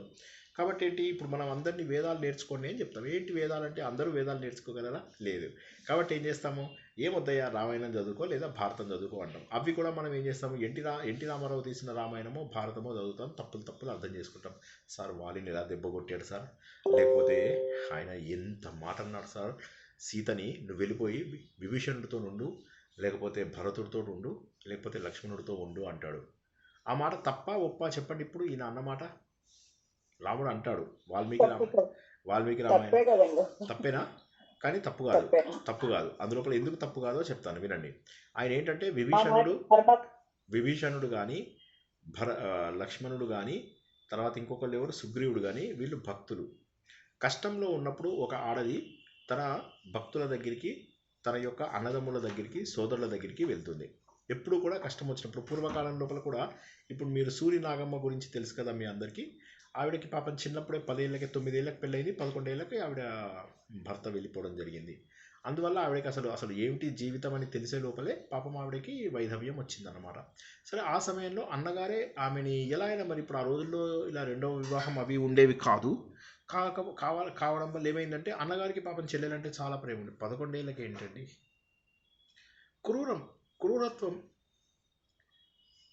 ఆ సమయంలో మహానుభావులు వచ్చారు, పెళ్ళిళ్ళు చేశారు, వారందరినీ కాపాడుకొని వచ్చారు. మన దగ్గర మధ్యలో వచ్చినటువంటి చెడు సాంప్రదాయాలన్నింటినీ కూడా మనం పోగొట్టుకున్నాం. హిందూ ధర్మంలో మనకు గ్రంథాలలో ఎక్కడా లేదు చెడు సాంప్రదాయాలు. ఇవి మధ్యలో కొంతమంది వాళ్ళ స్వార్థాలకు తీసుకొచ్చినవి, అవన్నీ కూడా పోగొట్టుకున్నాం. సరే, ఇక్కడ ఈ కథను అర్థం చేసుకుంటే సూర్యనాగమ్మ గారు పాపం ఆవిడ జీవితంలో ఏముంది, ఆ సమయంలో వాళ్ళ అన్నగారే తీసుకెళ్ళి మెల్లమెల్లగా రమణాశ్రమము, కొద్దిగా ఆధ్యాత్మికత వైపుకి ఆవిడని మనసు తిప్పడము, చివరికి ఆవిడ రమణాష్టమ లేఖలు రాయడం. ప్రతి ఒక్కరూ చదివి తీరాల్సినవి రమణాష్టమ లేఖలు. నేను ఎప్పుడు వన్స్ ఇన్ ఏ వైల్ నేను పుస్తకాలు సజెస్ట్ చేస్తూ ఉంటాను, అవి కొనుక్కోమని చెప్తూ ఉంటాను కదా. ఇది రమణాష్టమ లేఖలు తప్పకుండా కొనుక్కుని తీరవలసినటువంటిది, గుర్తుంచుకోండి. ఎందుకంటే ఆవిడ అనుభవాలు, పాపం ఆవిడ జీవితంలో ఎంత కోల్పోయారు. కానీ మరి భగవంతుడి వైపు మార్గం వెళ్ళడంలో భగవంతుడి యొక్క నిర్ణయం ఏదో ఉంది అని అర్థం చేసుకోవాలి. ప్రతిదానికి బెంగపడిపోతూ, సమస్యలు వచ్చినప్పుడల్లా కుంగిపోతూ, కృళ్ళిపోతూ, ఇది తప్పు మాట. అర్థం చేసుకోండి. ఆ కష్టం ముందు మన కష్టం ఎంత? రాముడికి వచ్చిన కష్టం ముందు మనకు ఎంత కష్టం? కృష్ణుడికి వచ్చినటువంటి కష్టాల ముందు మనకి ఎన్ని? కృష్ణుడు చివరికి మనం నిన్న తెలుసుకున్నప్పుడు మహావినిష్క్రమణలో పాపం ఒక్కడే అలా ఉండిపోయాడు. కనీసం దహన సంస్కారానికి అర్జునుడు వచ్చే వరకు ఎవరు లేరు కూడాను. అర్జునుడు వచ్చి చూసేసరికి అలా పడుకున్నాడేమో శ్రీకృష్ణుడు అని చూస్తున్నాడు. పడుకున్నాడేమో శ్రీకృష్ణుడు అనిపించింది. బావా అని ఎంత లేపినా మళ్ళీ మా బావా అంటాడు, మహానుభావ అని కూడా అంటాడు, అయినా కూడా లేవాడు కదా. అంటే ఇక్కడ అర్థం చేసుకోవాల్సింది ఏంటంటే చిన్న సమస్యలకి మనము కృంగిపోకూడదు అని చెప్పేసి ఆదిత్య హృదయం చెప్తుంది. ఆదిత్య హృదయం ఏం చెప్తుంది అంటే అందరూ ఆరోగ్యం. ఏమిటండి ఆరోగ్యం అంటే? 6 ప్యాక్ వచ్చేస్తుంది కదండి. ఆరోగ్యం ఆదిత్య హృదయం చదివాక మనందరికీ 6 ప్యాక్ వస్తుంది. చెప్పండి ఏదో ఒకటి. మనలో ఉన్న అజ్ఞానం పోతుంది సార్. అక్కడ ఉన్న ఆదిత్యంలో ఉన్న వెలుగు మనలో ఒకటే అని తెలుసుకున్నప్పుడు మనలో ఉన్న అజ్ఞానం పోతుంది. అది సో ఆరోగ్యం అంటే చాలా అంతర్గత శక్తిని మేల్కొల్పేలాగా ఆరోగ్యం వస్తుంది మనలో, ఆరోగ్యం బాగా వస్తుంది, ధ్యానం వస్తుంది, ప్రశాంతత అంతర్గత శక్తిని మనలో వెలుగు మేల్కొల్పడం వస్తుంది, సార్. మనలో ముఖంలో వెలుగు వస్తుంది, అది ఈ అంతర్గత ధైర్యం శక్తి. వస్తుంది, ధన సంప్రదాయం Right. వస్తుందండి. రైట్. కాబట్టి మనం ఏం గుర్తించాలంటే ఆదిత్య హృదయం చదువుతున్న వారు ఎవరు కూడా ఏడవకూడదు. నేను అంటే సార్ మళ్ళీ ఇదే మీరు భగవద్గీతలో చెప్పారంటే కరెక్టే, భగవద్గీతలో కూడా అదే చెప్పాను, భాగవతంలో అవును కరెక్టే అదే చెప్పాను, రామాయణంలో కూడా మీరు అదే చెప్తున్నారంటే కరెక్టే. పుస్తకంకి పైన అట్ట మార్చేస్తున్నాను, లోపల సందేశం మాత్రము భగవంతుడు ఒకడే ఇచ్చాడు. ఆయన చెప్పిన సందేశమే నేను మీకు చెప్తున్నాను, నాకేం తెలుసు. కాబట్టి ఇక్కడ ఒక విషయాన్ని గుర్తుంచుకోవాలి ఏంటంటే భగవంతుడు ఇచ్చిన సందేశం అమోఘము. ఏడవవద్దు ఏడవవద్దు ఏడవవద్దు. మనలో ఉన్నటువంటి అజ్ఞానాన్ని పోగొట్టుకుంటేనే ఏడుపు ఎగిరిపోతుంది. చిదాకాశం, చిత్ ఆకాశం ఎప్పుడు మనకి ఏర్పడుతుంది అంటే మన లోపల ఉన్నటువంటి చెడు పోయినప్పుడు, మన లోపల ఉన్నటువంటి దుఃఖము పోయినప్పుడు అన్నటువంటి సత్యాన్ని మనము తెలుసుకోవాలి. వండర్ఫుల్. ఇప్పుడు మనకు తమోభేది అయిపోయింది, ఋగ్వేదు సామపార. ఋగ్వేదము యజుర్వేదము సామవేదం గురించి తెలుసుకున్నాం. ఈ వేదాలు ఏమైనా మనకు చివరికి రాముడి కాలం లోపల 24,000కు మనకు అందించడం అనేది జరిగింది. అయితే ఇది లోపల ఏమైంది, ఈయన మనకు శాంతి ఇవన్నీ వచ్చాయి కరెక్టే. మరి మనకే విధంగా దాన్ని అన్వయించుకుంటాం? మనకేం మనం అన్వయించుకుంటామంటే ఋగ్వేదము అంటే సత్యము. చెప్పండి, ఋగ్వేదం అంటే ఏంటి? సత్యము. యజుర్వేదం అంటే పని, పని అంటే యజ్ఞము అంటే కార్యరూపం. యజుర్వేదం అనగా కార్యరూపము. చెప్పండి, యజుర్వేదం అంటే మనం చేసే పని లేదా మనం చేసే పని అని చెప్పండి. ఓకేనా? సింపుల్గా సింపుల్ లాంగ్వేజ్లో చెప్పుకోండి, మనం చేసే పని, మనం చేసేటటువంటి పని లేదా కార్యము. అవునా? తర్వాత సామవేదము అంటే అనుభూతి, భావన అని చెప్పండి. ఋగ్వేదం అంటే ఏంటి? ఋగ్వేదం సత్యం, యజుర్వేదం కార్యరూపం, మనం చేసే పని. సత్యము. సామవేదం గోపికలు పొందిన అనుభూతి, శ్రీకృష్ణుని గోపికలు సామవేదం అనేది అనుభూతి, భావన. మీరు ఏదన్నా ఓకే, భావన, అనుభూతి మీ ఇష్టం, మీరు దానికి ఏ పేరు పెట్టుకున్నా పర్వాలేదు. పారగహ అంటే ఇవన్నింటినీ కూడా దాటగలిగే శక్తి. దాటగలిగే శక్తి అంటే ఏంటి? మనకు కర్మ, భక్తి, జ్ఞానము, ఈ మూడు కనుక మనం చూసుకున్నట్టయితే సత్యము మనకి ఇందులో ఉన్నదంతా కూడా కర్మ, భక్తి, జ్ఞానం, ఈ మూడింటిని దాటితే మనకు మోక్షం. సో ఋగ్యజు సామపారగహ అంటే ఆదిత్యుడి గురించి చెప్పినప్పుడేమో ఆయన ఋగ్వేదము, యజుర్వేదము, సామవేదం అన్నీ ఆయనలోంచే వచ్చాయి. ఓంకారము ఆయనలోంచే వచ్చింది. యాజ్ఞవల్కుడు నిన్న చెప్పుకున్నాం, ఆయన దగ్గరే యజుర్వేదాన్ని నేర్చుకున్నాడని. ఆంజనేయ స్వామి ఎవరి దగ్గర నేర్చుకున్నాడండి వేదాలన్నీ? నేర్చుకున్నాడు. ఆంజనేయుడు భార్య పేరేంటండి? కానీ ఏ పేరు చెప్తారు? వర్చస్సుతో నేర్చుకున్నారు కాబట్టి, సూర్యుని వర్చస్సుతో నేర్చుకున్నారు కాబట్టి అక్కడ సువర్చల అంటారు. సువర్చల అంటారు. సువర్చల అంటే ఏంటి? సూర్యుడి యొక్క వర్చస్సు ఈయనలో సగభాగము, ఆంజనేయ స్వామిలో సగభాగము, సూర్యుడిలో వర్చస్సు అని అర్థం చేసుకోవాలి. గొప్ప వర్చస్సు, గొప్ప తేజస్సు. అందుకే ఆయన మాట్లాడుతుంటే బ్రాహ్మణ వేషంలో వచ్చి రాముడు వీళ్ళందరితోటి మాట్లాడుతుంటాడు. రాముడు లక్ష్మణుడి వైపు చూసి ఆశ్చర్యపోతాడు, ఏమిటి నా మాట్లాడుతుంటే ఈయన మాటలు వేద మంత్రాల్లాగా వినిపిస్తున్నాయి. ఆయన ఈ పని చేద్దాం, ఆ పని చేస్తాం అన్నప్పుడు యజుర్వేద మంత్రాలు చదువుతున్నట్టుగా ఉంది. ఆయన ప్రశాంతంగా మనకు స్వాంతన కలిగిస్తూ మనకు సహాయం చేస్తాను అన్నప్పుడు సామవేదంలాగా ఉంది అని చెప్పేసి అంటాడు. ఆంజనేయ స్వామి సకల వేద పారంగతుడు, సూర్య భగవానుడి దగ్గర చదువుకున్నాడు. మనం హనుమాన్ చాలీసా కూడా త్వరలో ప్రారంభించుకుంటాం కాబట్టి ఆంజనేయ స్వామిలో ఉన్నటువంటి గొప్పతనాన్ని గుర్తించాలి. ఆ ఋగ్వేదం, యజుర్వేదం, సామవేదం యొక్క కలయిక సూర్యుడు అని చెప్పి తెలుసుకున్నాం మొదటి మీనింగు. మరి అక్కడ తెలుసుకున్నప్పుడు ఇక్కడ కూడా తెలుసుకోవాలి కదా. నీ హృదయంలోనే ఇందాక చెప్పినటువంటి కర్మ, భక్తి, జ్ఞానం ఉన్నాయి. ఏంటవి? ఋగ్వేదము, యజుర్వేదము, సామవేదము. అంటే సామవేదం రూపం లోపల నీ అనుభూతి, నీ భావన అనగా నీ యొక్క భక్తి. యజుర్వేదం అంటే నీలోని కర్మ, నీలోని కార్యరూపము. ఋగ్వేదము అంటే ట్రూత్ని గుర్తించడము. ట్రూత్ గుర్తించడం అంటే ఏంటి? సత్యాన్ని గుర్తించడం, అదే జ్ఞానం. సో కర్మ, భక్తి, జ్ఞానంనే ఋగ్వేదం, యజుర్వేదం, సామవేదం అంటారు. అర్థం కాని వాళ్ళు అడగండి, ఇంకో 10 సార్లు చెప్తారు. నా ఫేవరెట్ టాపిక్ కదా, ఎన్నిసార్లు అయినా చెప్తారు. మన మూడుది ఒక్కసారి చెప్పారా సార్? సత్యాన్ని కర్మ, భక్తి, జ్ఞానం ఋగ్వేదం, యజుర్వేదం, సామవేదం అంటారు. ఎలా ఋగ్వేదం అంటారు? అంటే సత్యాన్ని గుర్తించటం, అనగా యజుర్వేదం అంటే కార్యరూపం, మనం చేసే. ఋగ్వేదం సత్యాన్ని గుర్తించడం అంటే దట్ ఈజ్ ఈక్వల్ టు కర్మనా, భక్త్యా, జ్ఞానమా? జ్ఞానం సార్. జ్ఞానం జ్ఞానం జ్ఞానం. సత్యాన్ని గుర్తించడం అనేది జ్ఞానం కదా. యజుర్వేదం యజుర్వేదం కర్మ. కర్మ చేసే పని అండి. కర్మ అంటే చేసే పని కార్యరూపం మనం చేసే పని కర్మ. సామవేదం భక్తి, భక్తి సామవేదం భక్తి, అనగా అనుభూతి. సరే అనుభూతి, భావన. ఇప్పుడు మళ్ళీ ఒకసారి మీరు అది ఒక లైన్ లాగా చెప్పారు సార్, మంచిగా అలా చెప్పండి సార్. ఒకసారి చూడండి, కర్మ, భక్తి, జ్ఞానము, ఈ 3 మార్గాలు మనకు భగవంతుడికి చేరుస్తాయి. కొత్త వాళ్ళు ఎవరైనా ఉంటే ఇంకా కాస్త ఈ మధ్య కాలంలో జాయిన్ అయిన వాళ్ళు, ఈ 2-3 నెలల్లో జాయిన్ అయిన వాళ్ళు ఒక్కసారి జాగ్రత్తగా వినండి. భగవంతుని చేరడానికి 3 మార్గాలు ఉంటాయి: కర్మయోగము, భక్తి యోగము, జ్ఞానయోగము. కర్మయోగం అంటే మనం చేసేటటువంటి పనులు ఏవైతే ఉంటాయో ఈ పనులని సరైనటువంటి ఉపాయములుగా మార్చుకోవడము. అంటే కర్మ చెయ్యాలి, కానీ కర్మ యొక్క ఫలితాలని మనం తీసుకోకూడదు. కర్మ పైన ఆసక్తి ఉండకూడదు. కర్మని దేశం కోసం, లోక సంగ్రహం కోసం చేయాలి. కర్మను బాధ్యతగా చేయాలి. అసలు ఈ కర్మని చేయట్లేదు, దేవుడే చేయిస్తున్నాడు, నాహంకర్త హరిహికర్త అని చెప్పేసి కనుక నువ్వు అనుకున్నట్లయితే అది కర్మయోగము. కర్మయోగంలో కావాల్సింది ఏంటయ్యా అంటే నువ్వు పని చేయి, కానీ ధర్మబద్ధంగా చేయి. ధర్మబద్ధంగా చేసే ప్రతి కర్మ కూడా కర్మయోగమే. మళ్ళీ ఒకసారి వినండి, కర్మలో ధర్మం తప్పనిసరి. ఎవరైనా రిపీట్ చేయండి, కొత్త వాళ్ళు రిపీట్ చేయండి, పాత వాళ్ళు కాదు, కొత్త వాళ్ళు. కర్మలో ధర్మము తప్పనిసరి. ఎవరైనా కొత్తగా వచ్చిన వాళ్ళు రిపీట్ చేయండి. ధర్మము తప్పనిసరి. Very good. సో రెండోది ఏంటి, ఇక భక్తి. భక్తి అంటే ఏంటి, అడ్డగోలు పనులు భక్తి కాదు. భక్తి అంటే భావన, దేవుడిని ఎదురుగా ఉన్నాడని చెప్పి చూడడం. ఆ సినిమాలో ఏ విధంగానైతే ఈయనకి చివరిగా భగవంతుడు కనిపిస్తాడు అన్నమయ్యకి, నడుచుకుంటూ వెళ్తూ ఉంటే ఒక్కసారిగా ఆయనకు వెంకటేశ్వర స్వామి కనిపిస్తాడు. అది భక్తి. భక్తిలో భావన ఉండాలి, భగవంతుడు కనిపిస్తూ ఉండాలి నీకు. మనకు నాగేశ్వరరావు సినిమా, అది బుద్ధిమంతుడు ప్రతిభావంతుడు ఏదో ఉంది. ఆ సినిమా లోపల అన్నయ్య ఏమో భక్తుడు, తమ్ముడేమో లోక సంగ్రహం కోసం చేస్తూ ఉంటాడు. ఇద్దరివి మంచిదారులే. కానీ అన్నయ్య ఎలా అంటే ఆయన దేవుడికి ప్రతిరోజు ఇంటికి వస్తే ఆయనకు అన్నం తినిపిస్తూ ఉంటాడు, ఆయనను ఉయ్యాలలో కూర్చోబెట్టి ఊహిస్తూ ఉంటాడు, ఉయ్యాలలో ఉన్నప్పుడు మాట్లాడుతూ ఉంటాడు.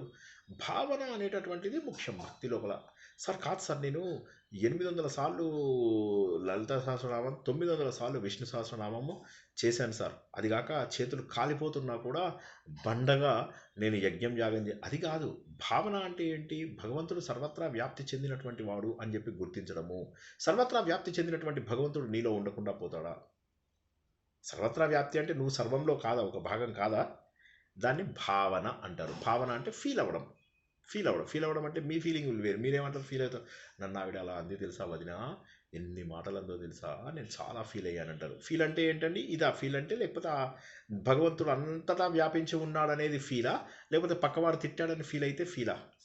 నిజం చెప్పండి, మీకు ఫీల్ అనేది దేనికి ఎక్కువ వాడుతున్నారు?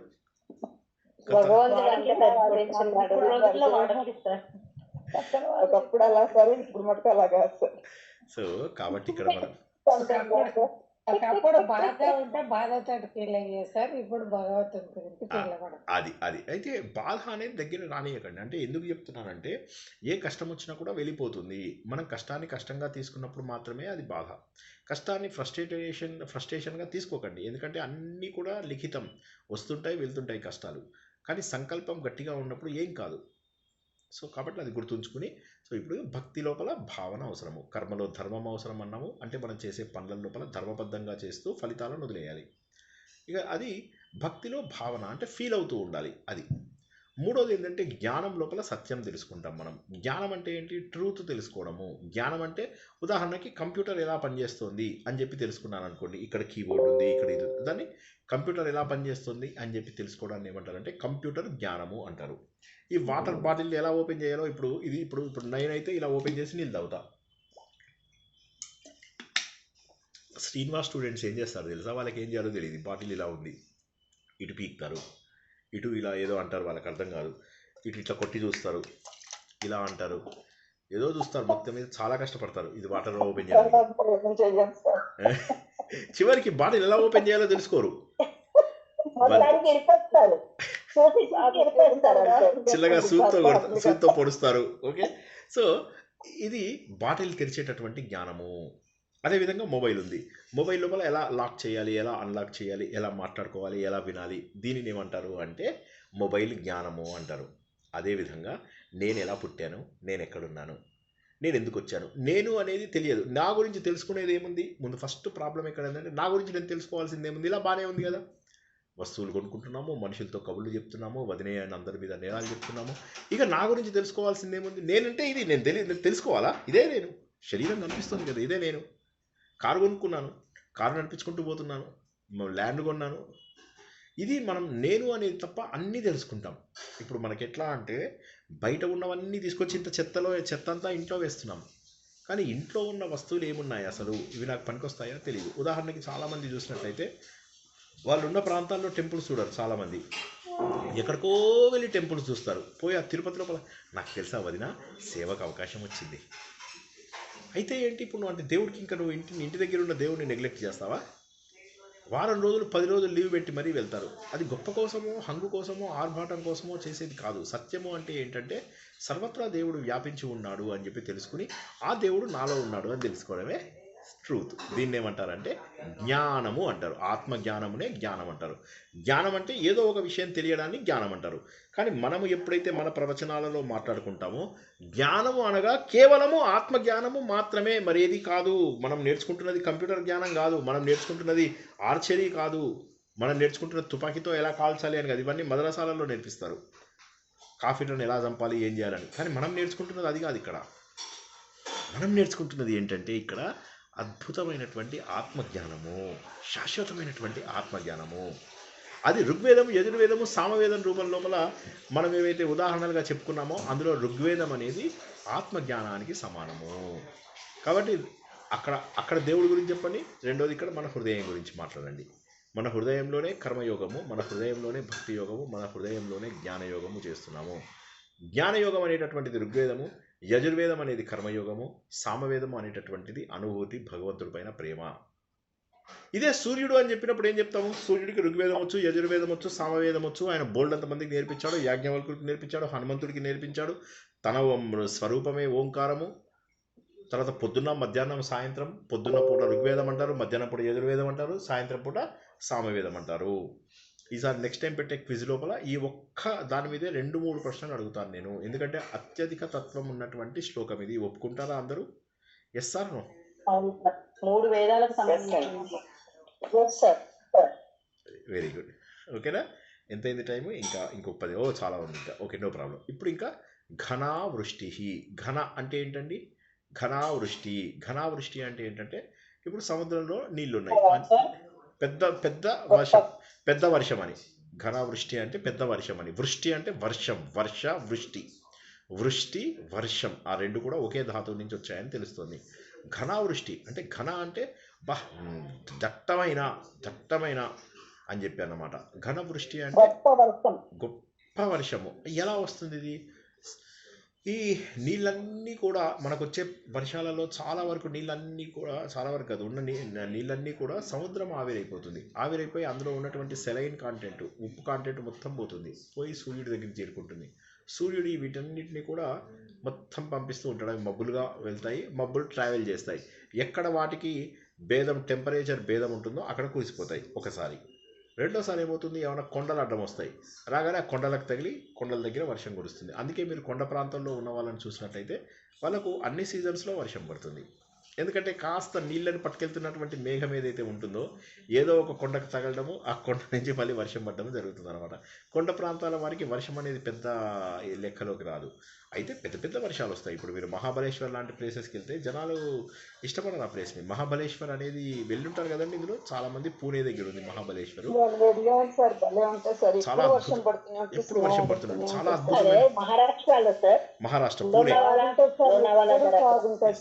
చాలా అద్భుతమైనది. ఆ ప్లేస్ గురించే ఎందుకు చెప్తున్నాను నేను అంటే మన ఇండియాలో అత్యధిక ఆక్సిజన్ దొరికే ప్లేస్లలో అదొకటి మహాబలేశ్వర్. నాకు మీకు అందరికీ తెలుసు కదా, నేను దగ్గుతూ ఉంటానని. మహాబలేశ్వర్కి వెళ్ళి వచ్చిన తర్వాత సుమారుగా 1-2 ఇయర్స్ పాటు నేను దగ్గు, తలకాయ నొప్పి నాకు లేవు. సో నాకు అట్లాగా ఆ విధంగా నాకు మహాబలేశ్వర్ చాలా ఇష్టమైన ప్లేస్ అనమాట. Thank you. దగ్గు జ్ఞాపకం వచ్చి దగ్గేశాను ఒకసారి. సరే, సో కాబట్టి వర్షకారకుడు. ఘనవృష్టి అంటే డైరెక్ట్ మీనింగ్ ఏంటండి? వర్షకారకుడు, దట్టమైన వర్షాన్ని ప్రసాదించేవాడు. కరెక్ట్. గొప్ప వర్షం కురిపించేవాడు. వర్షకాలంలో నీరు ఆవిరిగా అయ్యి మేఘాల రూపంలో ఏర్పడి మేఘాలు వర్షంగా మారుతాయి. కొండల ప్రాంతంలో కొండలు తగిలి ఎక్కువగా వర్షాలు పడుతూ ఉంటాయి. రైట్. ఒకటే చిన్న తప్పు చెప్పారు మీరు. నీరు ఆవిరిగా మారదు, నీరు నీరుగానే పడిపోతుంది. ఆవిరిగా వెళ్తే చిన్న చిన్న బిందువులుగా ఉంటుంది, మేఘాలుగా తయారవుతుంది కదా సార్. మేఘాలుగా తయారయ్యి అప్పుడు అది ఏమవుతుందంటే వర్షంగా కురుస్తుంది మన మీద. మీరు అలా చెప్పుకుంటే ఓకే, సరే. ఎనీవే మీకు అర్థమైతే చాలు. సరే, ఇప్పుడు మరి హృదయం దగ్గర కూడా తెలుసుకోవాలి కదా. మరి ఇప్పుడు మనం ఏం చెప్పుకున్నాము? ఆదిత్య హృదయం, ఆదిత్య హృదయం, కర్మజ్ఞానం అని నా స్టైల్ ఉంది కదా, అలాగా ఆదిత్య హృదయం, ఆదిత్య హృదయం. ఓకే, ఈ ఆదిత్య హృదయం లోపల మనం ఏం తెలుసుకుంటామంటే ఆదిత్యుడి హృదయం మన హృదయము, మన హృదయంలో ఆ భగవంతుడి చైతన్యం ఉండదు. ఈ జ్ఞానం అనేటువంటిది ఎలా ఉంటుందంటే ఒకే ఒక్క రోజు మీ మనసు మొత్తం నిండిపోయి ఒక లోతైనటువంటి శాంతి కలిగి అది మీకు ఎట్లా అంటే ఉప్పెనలాగా మిమ్మల్ని ముంచేస్తుంది. ఆ ఆనందం, ఈ ఆనందం ఏదైతే ఉందో, ఈ జ్ఞానం అనేటటువంటి ఆనందము అమృతము. దీన్నే మనము లలిత సహస్రనామం లోపల మీ అందరికీ తెలిసే ఉంటుంది. ఈ సహస్రారం దగ్గరికి చేరుకుని ఇలా అమృతం కురుస్తుంది మన పైన అని చెప్పి తెలుసుకున్నాం. అందరికీ జ్ఞాపకం ఉందా అండి? లలిత సహస్రనామంలో కనీసం ఈ శ్లోకం జ్ఞాపకం లేకపోయినా ఇలా అమృత రూపం లోపల మనకు భగవంతుడి యొక్క తత్వం మన పైన కురుస్తుంది అని తెలిసింది కదండి. సో ఆ విధంగా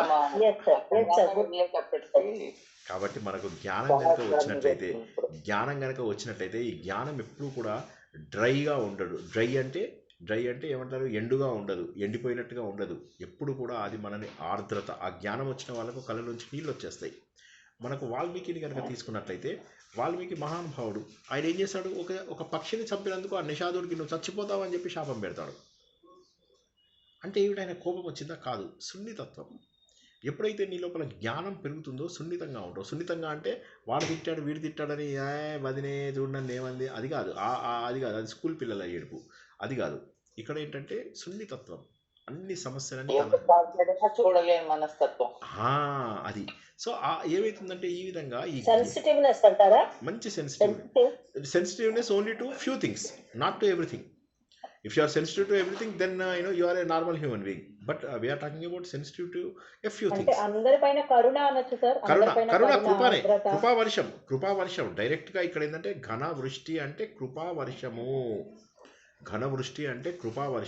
అమృతధార. ఇవన్నీ కూడా మనం హృదయానికి సంబంధించి తీసుకోవచ్చు. మన హృదయంలో కూడా భగవంతుడి శక్తి ఎట్లాంటిది అంటే నీలోనే ఆ వర్షధార ఉంది. అది ఎంత వస్తుందంటే నిన్ను ముంచేస్తుంది. ఆత్మజ్ఞానం తెలుసుకున్న కొద్దీ నీ లోపల ఎంత శక్తి వస్తుందో తెలుసా? ఆత్మజ్ఞానం వచ్చిన రోజు పొంగిపోతాం, కళ్ళలోంచి నీళ్ళు ఇలా వచ్చేస్తూ ఉంటాయి. అంటే జడభరతుడు అంత జ్ఞాని అయిపోయినప్పటికీ దీంట్లో పడిపోయాడంటే అక్కడ జాలి అనేది ఉండబట్టే కదా. అవును, జాలి ఉండడంలో తప్పు. జాలి ఉంటుంది, జ్ఞానం ఉంది. జాలి వల్ల ప్రాబ్లం రాలేదు ఆయనకి, మోహం వల్ల ప్రాబ్లం వచ్చింది. జాలి వల్ల అక్కడ అది ఆ లక్షణం అది ఇదే కదండి. చేశాడు, అది మంచి పనే. కానీ ఎక్కడ ప్రాబ్లం చేశాడు ఆయన? దాన్ని పెంచుకుని దాన్ని ఒళ్ళో కూర్చోబెట్టుకుని అది ఏం చేస్తున్నా కూడా యాక్సెప్ట్ చేస్తూ మమకారం పెంచుకున్నాడు సార్. దాని మీద మమకారం పెరిగిపోయింది. మమకారం పెరగకుండా ఆయన కాపాడితే తప్పేమీ లేదు. అందుకే మీకు కరుణ వరకు చూపించాలి, అది దాటిపోయి మోహంలోకి వెళ్ళిపోకూడదు. మోహంలోకి వెళ్ళిపోయిందంటే అయిపోయింది, అది పరిమితమై. గుర్తుంచుకోండి, మోహం అనేటటువంటిది పరిమితము, కరుణ అపరిమితము. మోహం అనేసరికి ఏమవుతుంది? కొన్నిటి మీదనే. మన పిల్లల్నే ప్రేమిస్తాము, మనకు నచ్చిన వ్యక్తుల్నే ప్రేమిస్తాము. You are limited by a few characteristics. కానీ ఇక్కడ మనం అంటున్నది ఏంటి? అన్లిమిటెడ్ వే ఉండేది మాత్రం అది కరుణ. అదే సర్వత్రా కురుస్తుంది, అదే ఘన వృష్టి. మీ కరుణ అందరిపైన కూడా సమంగా కురుస్తుంది ఒకటి. రెండవది ఏంటంటే మీ లోపల ఆనందం కూడా అలా పొంగిపోతుంది. ఇలాగా ఆత్మజ్ఞానం తెలుసుకున్నప్పుడు మీ లోపల వచ్చేటటువంటి ఆనందము అది అమృత ధారలాగా మీకు కురిసి తీరుతుంది. కాబట్టి ఘనవృష్టి అనేటటువంటిది ఏదైతే ఉందో, జ్ఞానం అనేటటువంటిది ఎండుగా ఉండదు, అది ఒక కృప రూపం లోపల కురుస్తుంది. అది మనసంతా కూడా ఆనందంతో నిండిపోతుంది, హృదయం అంతా కూడా పవిత్రంగా అయిపోతుంది, కళ్ళు చెమరుస్తూ ఉంటాయి. ఇదా ఆనందము. ఇప్పుడు నాకు తెలిసింది అసలైనటువంటి ఆనందము. ఇన్ని రోజుల పాటు ఎంత వృధా చేసుకున్నాను టైము. ఇప్పుడు చాలామందికి జీవితంలో ఒక్కొక్కసారి జ్ఞానోదయం అవుతుంది. అయితే ఆత్మజ్ఞానం యొక్క ఉదయం కాకపోయినప్పటికీ కూడా సత్యం ఏదో ఒక విషయంలో సత్యం తెలుసుకుని అయ్యయ్యో ఇన్నాళ్ళు ఇంత కష్టపడ్డానా. వాళ్ళకి కంప్యూటర్ రాదనుకోండి, నానా కష్టాలు పడతారు, వీడిని బతిమలాడుకుంటారు, వాడిని బతిమలాడుకుంటారు. ఒకరోజు కూర్చుని వాళ్ళకి ఎవరో నేర్పిగానే అరే ఇంత సింపుల్ పనికి నేను ఇన్ని రోజులు ఇంతమంది వెనకాల పడ్డానా, ఇంత కష్టపడ్డానా అని ఏడుపు వస్తుందా లేదా? అదేవిధంగా చిన్నదానికే అంత ఆనందం వచ్చినప్పుడు ఒక్కసారి ఊహించుకోండి, ఆత్మజ్ఞానం వచ్చినప్పుడు, నిజమైన సత్యం తెలుసుకున్నప్పుడు ఎంత ఆనందం వస్తుందో. మళ్ళీ ఒక్కసారి చెప్తాను, అర్థం చేసుకోండి. మీకు ఒక విషయం రాదు, ఆ విషయం ఎవరి దగ్గరైనా నేర్చుకున్నారు, అప్పుడు మీకు ఎంత సంతోషం వస్తుంది. ఇంత కష్టపడ్డానా, ఈ చిన్న పనికి ఇంత కష్టపడ్డానా, అయ్యో ఇంత చేశానా, thank you very much, thank you very much అని చెప్పి సంతోషంతో పొంగిపోతారు. అదేవిధంగా ఒకసారి కనుక మీకు ఆత్మజ్ఞానం వచ్చిందంటే ఈ ఆనందానికి కోట్ల రెట్ల, వందల వేల లక్షల కోట్ల రెట్ల ఆనందం వస్తుంది. ఈ ఆత్మజ్ఞానం తెలుసుకునే దారిలో ఉన్నా కూడా మీకు ఆనందం తెలుస్తూ ఉంటుంది, తెలియకపోవడం అసంభవం. ఆత్మజ్ఞానం అర్థమవుతున్నా కొద్దీ మనము భగవంతుడికి దగ్గరవుతూ ఉంటాము. జై శ్రీకృష్ణ. ఆత్మసుఖము వీడిని ఆట కొరకు పాత్ర పోషణ చేసి సూత్రధారి విశ్రమించదని పాదం ఆశ్రయించి పరమ కరుణాంతరంగా శ్రీ పాండురంగు. జై శ్రీకృష్ణ. మహోన్నతమైనటువంటి ఆదిత్య హృదయం, మన గురించి మనం తెలుసుకునేటటువంటి ఆదిత్య హృదయంలో అద్భుతమైనటువంటి అమోఘమైనటువంటి జ్ఞానాన్ని, ఆదిత్యుడిలో ఏ చైతన్యం అయితే ఉందో మనలో అదే చైతన్యం ఉంది. భగవంతుడిని తెలుసుకోవడానికి మొదట్లో జనాలు 3 రకాల పద్ధతులు చేశారు అని చెప్పి ప్రారంభించుకున్నాము. ఆ 3 రకాల పద్ధతులలో కొంతమంది ప్రకృతిని పూజించడం ద్వారా మనకు శక్తి వస్తున్నాయి అని గుర్తించారు, కొంతమంది ప్రకృతిని ప్రేమించడం మొదలై ప్రకృతితో మమేకమయ్యారు, కొంతమంది ఆలోచన ద్వారా ఏం జరిగింది అని మహర్షులు తత్వాన్ని గుర్తించి భగవంతుని గుర్తించారు. ఓ అమృతానందమయ బిడ్డలారా, నేను ఆ పరమాత్ముడిని చూశాను, ఆయన ఈ అజ్ఞానానికి అవతల దేదీప్యమానంగా వెలుగుతున్నాడు, ఆ కాంతి ఎలా ఉందో తెలుసా, ఆ పరమాత్మని నేను చూశాను, నా హృదయం అంతా కూడా తపిస్తోంది ఆయనను చూడాలని. ఆయనను తెలుసుకుంటే చాలు, ఈ అజ్ఞానానికి అవతల వైపు ఉన్నటువంటి ఆ పరమాత్మను కనుక నేను తెలుసుకున్నట్లయితే ఇక నేను తెలుసుకోవాల్సినటువంటి అవసరం ఏది లేదు.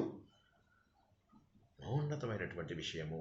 ఇదే విషయాన్ని సంజయుడు భగవద్గీత లోపల లాస్ట్ లోపల ఏమని చెప్తాడు, ఆయన రూపాన్ని తలుచుకుంటూ ఉంటే, జ్ఞాపకం చేసుకుంటూ ఉంటే నా కళ్ళు చెమరుస్తున్నాయి, నాకు ఇంకా ఏం కావాలి జీవితంలో, నాకు తెలుసు, ఖచ్చితంగా తెలుసు, ఎత్ర యోగీశ్వర కృష్ణో ఎత్ర పార్థో ధనుర్ధర తత్ర శ్రీ విజయోభూతి ధ్రువానీతిర్ మతిర్ మమ. నేను గట్టిగా చెప్పగలను, ఏమన్నా అనుకో నువ్వు ధృతరాష్ట్ర, నేను కన్విక్షన్తో చెప్పగలుగుతున్నా, ఎక్కడైతే శ్రీకృష్ణుడు, యోగేశ్వరుడైనటువంటి శ్రీకృష్ణుడు, ఎక్కడైతే బాణములు పట్టుకున్నటువంటి అర్జునుడు ఉంటాడో, అంటే ఎక్కడైతే భగవంతుడు ఉంటాడో, ఎక్కడైతే నీ సంకల్పం సరిగా ఉంటుందో అక్కడ గెలుపు నీదే. భగవద్గీతలో అర్థాన్ని తెలుసుకున్నవాడు జీవితంలో వెనక్కెళ్ళడు. అంతేగాని మీరు కనుక ఈ భగవద్గీత ఒక్క శ్లోకం బట్టి కొడితే మీ 7 తరాలు ఎందుకు బాగుపడతాయి? అర్థం చేసుకోవాలి, ఈ ఒక్క శ్లోకం సరిపోదా? రథోత్తమం, ఆ రథోత్తమంలో ఉత్తమమైనటువంటి ఆ రథంలో ఎవరు కూర్చున్నారు? ఎవరున్నారు? ఋషికేశుడు, గుడాకేశుడు ఇద్దరు ఉన్నారు. ఋషికేశుడు, గుడాకేశుడు ఉన్నారు. ఎవరు ఋషికేశుడు? ఇంద్రియములను జయించినటువంటి మనిషి. గుడాకేశుడు ఎవరు? నిద్రను, అజ్ఞానమును జయించినటువంటి మనిషి. ఋషికేశుడు అనేటటువంటి నరుడు, ఋషికేశుడు అనేటటువంటి నారాయణుడు, గుడాకేశుడు అనేటటువంటి నరుడు, వీరిద్దరూ ఈ రథోత్తమం అనేటటువంటి శరీరంలో ఉన్నారు. ఈ శరీరంలో ఇంకా అపజయం లేదు. ధనుర్ధారి అయినటువంటి అర్జునుడు అనగా సంకల్పం సరిగా ఉన్నటువంటి మనిషి. యోగేశ్వరుడు అయినటువంటి శ్రీకృష్ణుడు అనగా భగవంతుడిని నమ్మినటువంటి వాడు.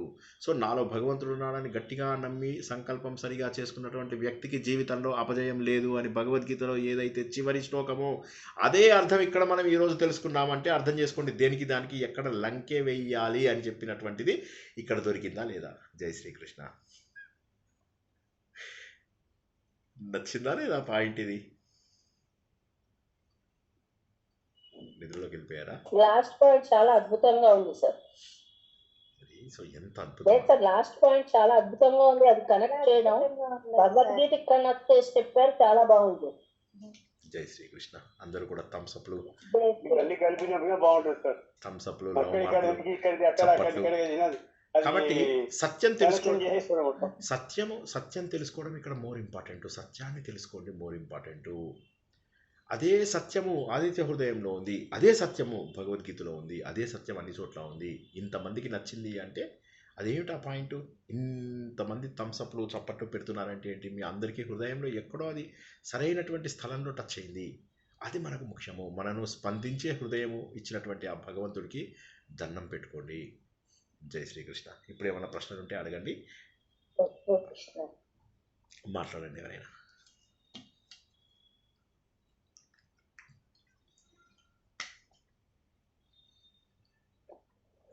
జై శ్రీకృష్ణ సార్. జై శ్రీకృష్ణ. చెప్పండి.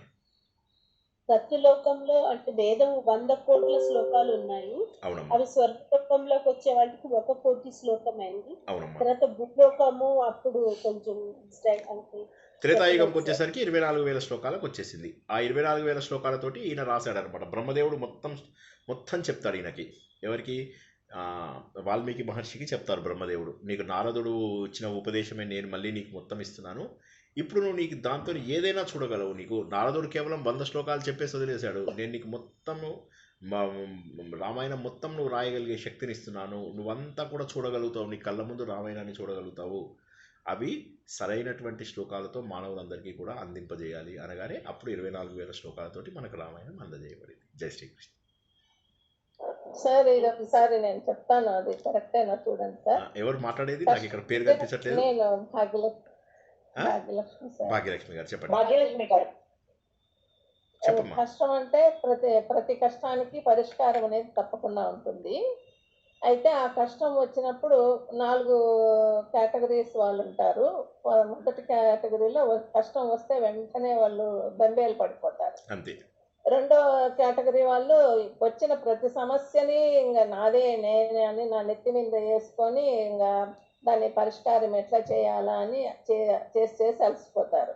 మూడో వాళ్ళు అస్సలు ప్రయత్నమే చేయరు. నాలుగో వాళ్ళేమో భగవంతుని పైన విశ్వాసం చేసి ప్రయత్నం చేస్తారు. ఇప్పుడు శ్రీరామచంద్రుడు రెండో కేటగిరీకి అలసిపోయాడు పాపం. ఆ సమస్యలన్నీ తన పైన వేసుకుని అలసిపోయాడు. లేకపోతే ఇప్పుడు మన మన మన మన స్టూడెంట్స్ ఒకటి అడిగారు కదా, sir why he did sir, ఆయన ఎందుకు అక్కడికి వెళ్ళాడు అని చెప్పి ఎవరో అడిగారు కదా. వాళ్ళిద్దరికి ఏం రిలేషన్షిప్ ఉంది sir, how they are related అన్నట్టుగా ఆయన పట్టించుకోకుండా ఆ రోజుల్లో అవకాశం ఉండేది. ఆ రోజుల్లో అవకాశం ఉండేది ఏంటంటే రెండో భార్యను చేసుకోవడము, ఇక వేరే వాళ్ళని చేసి వదిలేసి వెళ్ళిపోవచ్చు. కానీ వెళ్ళిపోలేదు రాముడు. ఇంతకంటే గొప్ప ప్రేమ కథ ఏముంది ప్రపంచంలో? ఇప్పుడు ఎప్పుడెప్పుడు మా వైఫ్ వెళ్ళిపోతుందా అని చెప్పేసి ఎదురు చూస్తూ ఉంటారా, పుట్టింటికి వెళ్ళిపోయింది అని చెప్పి ఎంజాయ్ చేస్తూ ఉంటారు ఫ్రెండ్స్ తోటి, వాళ్ళతో వీళ్ళతోని. అలాంటిది వైఫ్ వెళ్తే ఏడుస్తూ ఉంటాడు, మాటకి ఏడుస్తూ ఉంటాడు. ఆంజనేయ స్వామి చూసి ఈయన ఎక్కడ దొరికాడు రా బాబు, పద్దానికి ఏడుస్తాడు. ఎవరైనా వైఫ్ దూరంగా అయితే ఏడుస్తారా? ఈయన మరీ సున్నిత హృదయుడు అని చెప్పేసి అనుకుంటాడు. ఆ తర్వాత సీతాదేవిని చూస్తాడు ఆయన. సీతాదేవిని చూసిన తర్వాత సీతాదేవిని చూసాక అప్పుడు అనుకుంటాడు ఎంత కఠిన హృదయుడు ఈయన.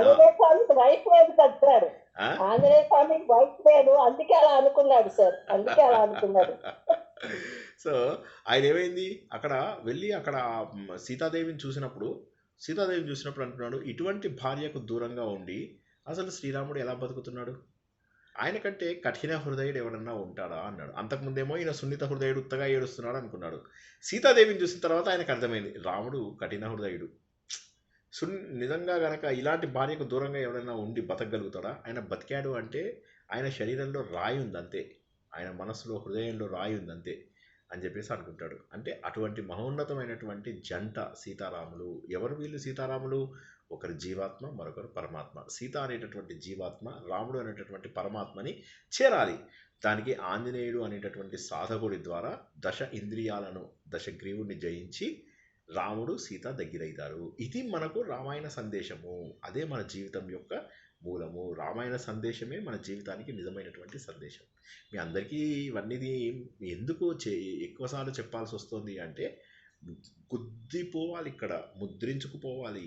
అలా గుర్తుంచుకోండి. జై శ్రీకృష్ణ. ఇంకా చెప్పండి సార్. చెప్పమ్మా. ఇప్పుడు ప్రకృతిని పూజించడం ద్వారా అంటే కర్మ చేయటం ద్వారానా? కర్మ వేరు. కర్మ అంటే యజ్ఞయాగాదులు అవి వేరు. పూజించడం అంటే ఏంటి? మనస్ఫూర్తిగా భక్తితో మీకు కర్మ అనేటటువంటిది ప్రేమించడం. పాయింట్ కూడా ఉంది కదా, ప్రకృతిని ప్రకృతిని ప్రేమించడం అంటే నీళ్ళు వచ్చాయంటే దానికి దండం పెట్టుకోవడము, అబ్బా దేవుడు వచ్చేసాడు. కర్మకాండాలు కావు ఇవి భక్తి భావన. చెట్లను పూజించడము, నీటిని పూజించడము, సముద్రాన్ని పూజించడము, యమునా నదిని పూజించడము, ఇవన్నీ అమ్మా ఎంత బాగున్నాయి అని చెప్పి మనస్ఫూర్తిగా దండం పెట్టుకోవడం. జ్ఞానము భక్తి అయిపోయింది. కర్మ అంటే ఏంటి? యజ్ఞయాగాదులు ఈ రకంగా ప్రకటించుకుంటాడు, అది భక్తి అయిపోయింది. ఇప్పుడు కర్మలోకి వచ్చాం. కర్మ అంటే యజ్ఞయాగాదులు అని కర్మలు అంటారు. యజ్ఞయాగాదులు అంటే అగ్ని పెట్టుకొని అగ్ని కార్యం పెట్టి భగవంతులందరికీ కావలసినటువంటి ఆహుతులు ఇస్తారు. ఇవన్నీ ఏవైతే ఉంటాయో వాటిని కర్మకాండలు అంటారు. ఉపాసనా పద్ధతులు అని కూడా అంటారు. ఉపాసన వేరు, భక్తి వేరు.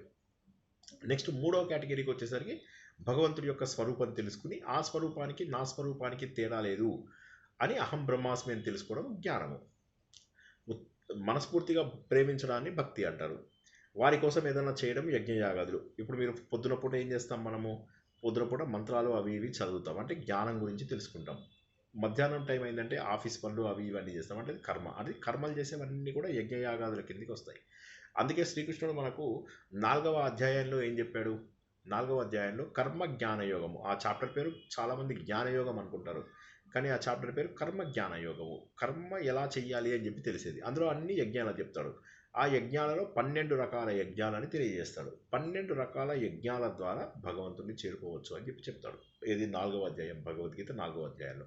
కాబట్టి మనం చేసేటటువంటి అన్ని కర్మలు కూడా యజ్ఞముల కిందికే వస్తాయి. చివరిగా వచ్చేటటువంటిది భక్తి. భక్తి అంటే ఏంటంటే ప్రేమ. ప్రేమ అంటే వర్షం చినుకుని చూసి దండం పెట్టుకోవడము, గోవర్ధన పర్వతాన్ని చూసి అమ్మ దేవుడు ఇక్కడే ఉన్నాడని దండం పెట్టుకోవడము, అన్ని చోట్ల కూడా దేవుడిని చూడటమే భక్తి. నేను దానికి ఎగ్జాంపుల్ కూడా మీకు నాగేశ్వరరావు సినిమాది చెప్పి, అన్ని చోట్ల కూడా ఆయన భగవంతుని చూస్తాడు, అది భక్తి అని చెప్పాను. కర్మ అంటే ఏంటి, గుడి లోపల పూజ చేయడము, అష్టోత్తరం చేయండి అంటాడు. వాడు ఆ సినిమా లోపల ఏమంటాడు, ఒక సినిమా లోపల, ఆ సినిమా పేరు చెప్పాలి ఇప్పుడు మీరు, భాగ్యలక్ష్మి గారు. అందులోపల అష్టోత్తరం చేయాలా సహస్రం చేయాలా అనగానే పాప పక్కన ఉన్న పాప అంటుంది, ఏది తక్కువ టైం అవుతుందండి అని అడుగుతుంది అన్నమాట. ఏ సినిమా? నాకు సినిమా నాలెడ్జ్ చాలా తక్కువ సార్, ఒకవేళ చూసినా మర్చిపోతాను. అట్లా ఉండద్దు, శ్రీనివాస్ స్టూడెంట్స్ సినిమాలు బాగా చూడాలి, సినిమాలు చూడకపోతే కష్టం. అట్లాగా. సో కాబట్టి ఏంటంటే అవిటి కర్మకాండాలు అంట. అవన్నీ కూడా యజ్ఞయాగాలు కర్మ, ఇవన్నీ కర్మల కిందకే వస్తాయి. కాబట్టి ఏంటంటే ఆ కర్మలు మనం ఏం చేస్తున్నాము, కోరికల కోసం చేస్తున్నాం. ఏం చేస్తాము, ఆయన ఏం చేస్తాడు, ఇప్పుడు మనకు మీరు వెళ్ళి హారతి ఇచ్చుకున్నారు అనుకోండి, అది కర్మకాండ కిందికి వస్తుంది. మీరు వెళ్ళి అష్టోత్తరము సహస్రము చేయించుకున్నారు అనుకోండి, అది కర్మకాండ కిందికి వస్తుంది. అయితే అష్టోత్తరము ఎందుకు కర్మకాండ కిందికి వస్తుంది అంటే, ఆ కర్మ అది మీరు దాంట్లో కూడా భక్తి కంటే కూడా మీకు కర్మ చేయించుకుంటున్నారు. భక్తి అంటే ఏం లేదు, దేవుడికి దండం పెట్టుకుంటే చాలు, అక్కడ పూజారి అక్కర్లేదు, ఎవరు అక్కర్లేదు. ఆ ఆలయాన్ని మేము కొత్త ఆలయం కట్టిస్తాము, 2 ఆలయాలు, ఇది అవసరం లేదు, ఉన్న ఆలయాన్ని బాగు చేస్తే చాలు, అది భక్తి. ఏ భక్తి అంటే ఏంటి, ఎగ్జాంపుల్ ఏంటి భక్తి అంటే, మనకు సాహసం సినిమా లోపల తాప్సీ ఏదైతే టెంపుల్కి వెళ్ళి అక్కడ హింగళాదేవికి మొత్తం తనే ఊడ్చి భక్తిగా, ఎవరేమన్నా అనుకోని ఆఖరికి తనకు నచ్చనటువంటి పర్సన్తో కూడా ట్రావెల్ చేయడానికి ఇష్టపడుతుంది. ఎందుకని, భక్తి ఆమెను అటువైపు లాగింది. సో భక్తి అనేటటువంటిది ప్రేమ, భగవంతుడి పైన ప్రేమ. అదేవిధంగా భగవంతుడికి మన పైన అద్భుతమైనటువంటి నిర్హేతుకమైనటువంటి ప్రేమ ఉంటుంది. ఏ విధమైనటువంటి కారణం లేకుండా భగవంతుడికి మన పైన ప్రేమ ఉంటుంది, అది వాత్సల్యం. భగవంతుడి కరుణకు మనం అందరము కూడా పాత్రులమే. అందుకోసమే మనకి ఇన్ని దొరుకుతున్నాయి, వర్షాలు కురవడం, పంటలు పండడం, ఇంతమంది ఈ మాత్రమైనా బతకడము, ఇది భగవంతుడి కృప కాకపోతే ఏముంటుంది. కాబట్టి ఇది భక్తి మార్గంలో వెళ్ళినప్పుడు అవన్నీ తెలుస్తాయి. ఇక జ్ఞాన మార్గంలో వెళ్ళినప్పుడు నాకు భగవంతుడికి తేడా ఏంటి, నేనే భగవంతుడు, నువ్వెవరయ్యా నేనెవరయ్యా, నువ్వు నేను ఒకటేనయ్యా అన్నది ఏదైతే ఉందో అది జ్ఞాన మార్గం కిందికి వస్తుంది. పూర్వకాలం లోపల మనకు ఇంతకుముందు మనం చెప్పుకున్న విషయమే, మనకు ఏవైనా ఎలాంటి ఐటమ్ గర్ల్స్ వాళ్ళు పాడే పాటల లోపల కూడా మనకు చక్కటి భావన ఉండేది. నేనని నీవని తలచితిరా, నువ్వే నేనని తెలిసితిరా, నిజమిదే రుజువేది, ఓహోహోహోహో నేనని నీవని తలచితిరా, నీవే నేనని తెలిసితిరా. అంటే నేను వేరు భగవంతుడు వేరు అని అనుకుంటున్నాం, కానీ ఇప్పుడు తెలిసింది నువ్వు నేను ఒకటే అన్న విషయం తెలిసింది అని. సో ఇలాగా మనం చూసేదాన్ని బట్టి మళ్ళీ అందులోపల అసలు ఆ పాట మొత్తం వినండి, ఆ పాటలో ఉన్నటువంటి తత్వాన్ని గుర్తించాలి. ఎంత తత్వం ఉంది సార్ ఆ పాటలో, ఎంత తత్వం ఉంది అసలు, ఎంత అద్భుతం. అందుకే నేను అనేది ఆ స్పందించే హృదయం ఉండాలి. ఇవాళ మీతోనే ఎన్నో ప్రశ్నలకు జవాబులు చెప్పించాను నేను, ఎందుకని మీ లోపల కూడా క్వాలిటీ పెరుగుతోంది. దయచేసి నేను చెప్తున్నాను, వెనక్కి వెళ్ళకండి. ఒక్క మెట్టు వెనక్కి వెళ్ళినా 10 మెట్లు వెనక్కి జారిపోతారు. ముందుకే ప్రయాణం చేయండి. మెల్లగా వెళ్ళినా సరే ముందుకే వెళ్ళండి, మెల్లగా వెళ్ళినా సరే ముందుకే వెళ్ళండి. చెడ్డవాళ్ళు అంటే మన పాత్రకు మన దానికి నచ్చని వాళ్ళు చెడ్డవాళ్ళు కాకపోవచ్చు, మన దారికి సూట్ అవ్వని వారితో ఉండకండి. అడ్డగోలు పనులకు మీరు చేయకుండా ప్రశాంతత లోపల జీవించండి. జై శ్రీకృష్ణ.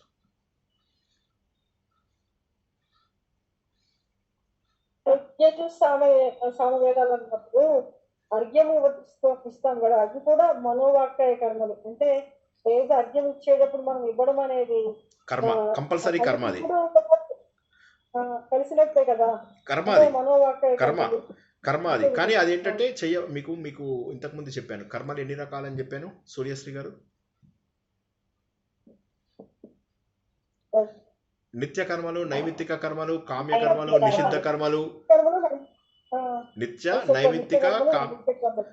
కర్మలు, నైమిత్తిక కర్మలు, కామ్యక కర్మలు, నిషిద్ధ కర్మలు, ఇంకొకటి ఏంటి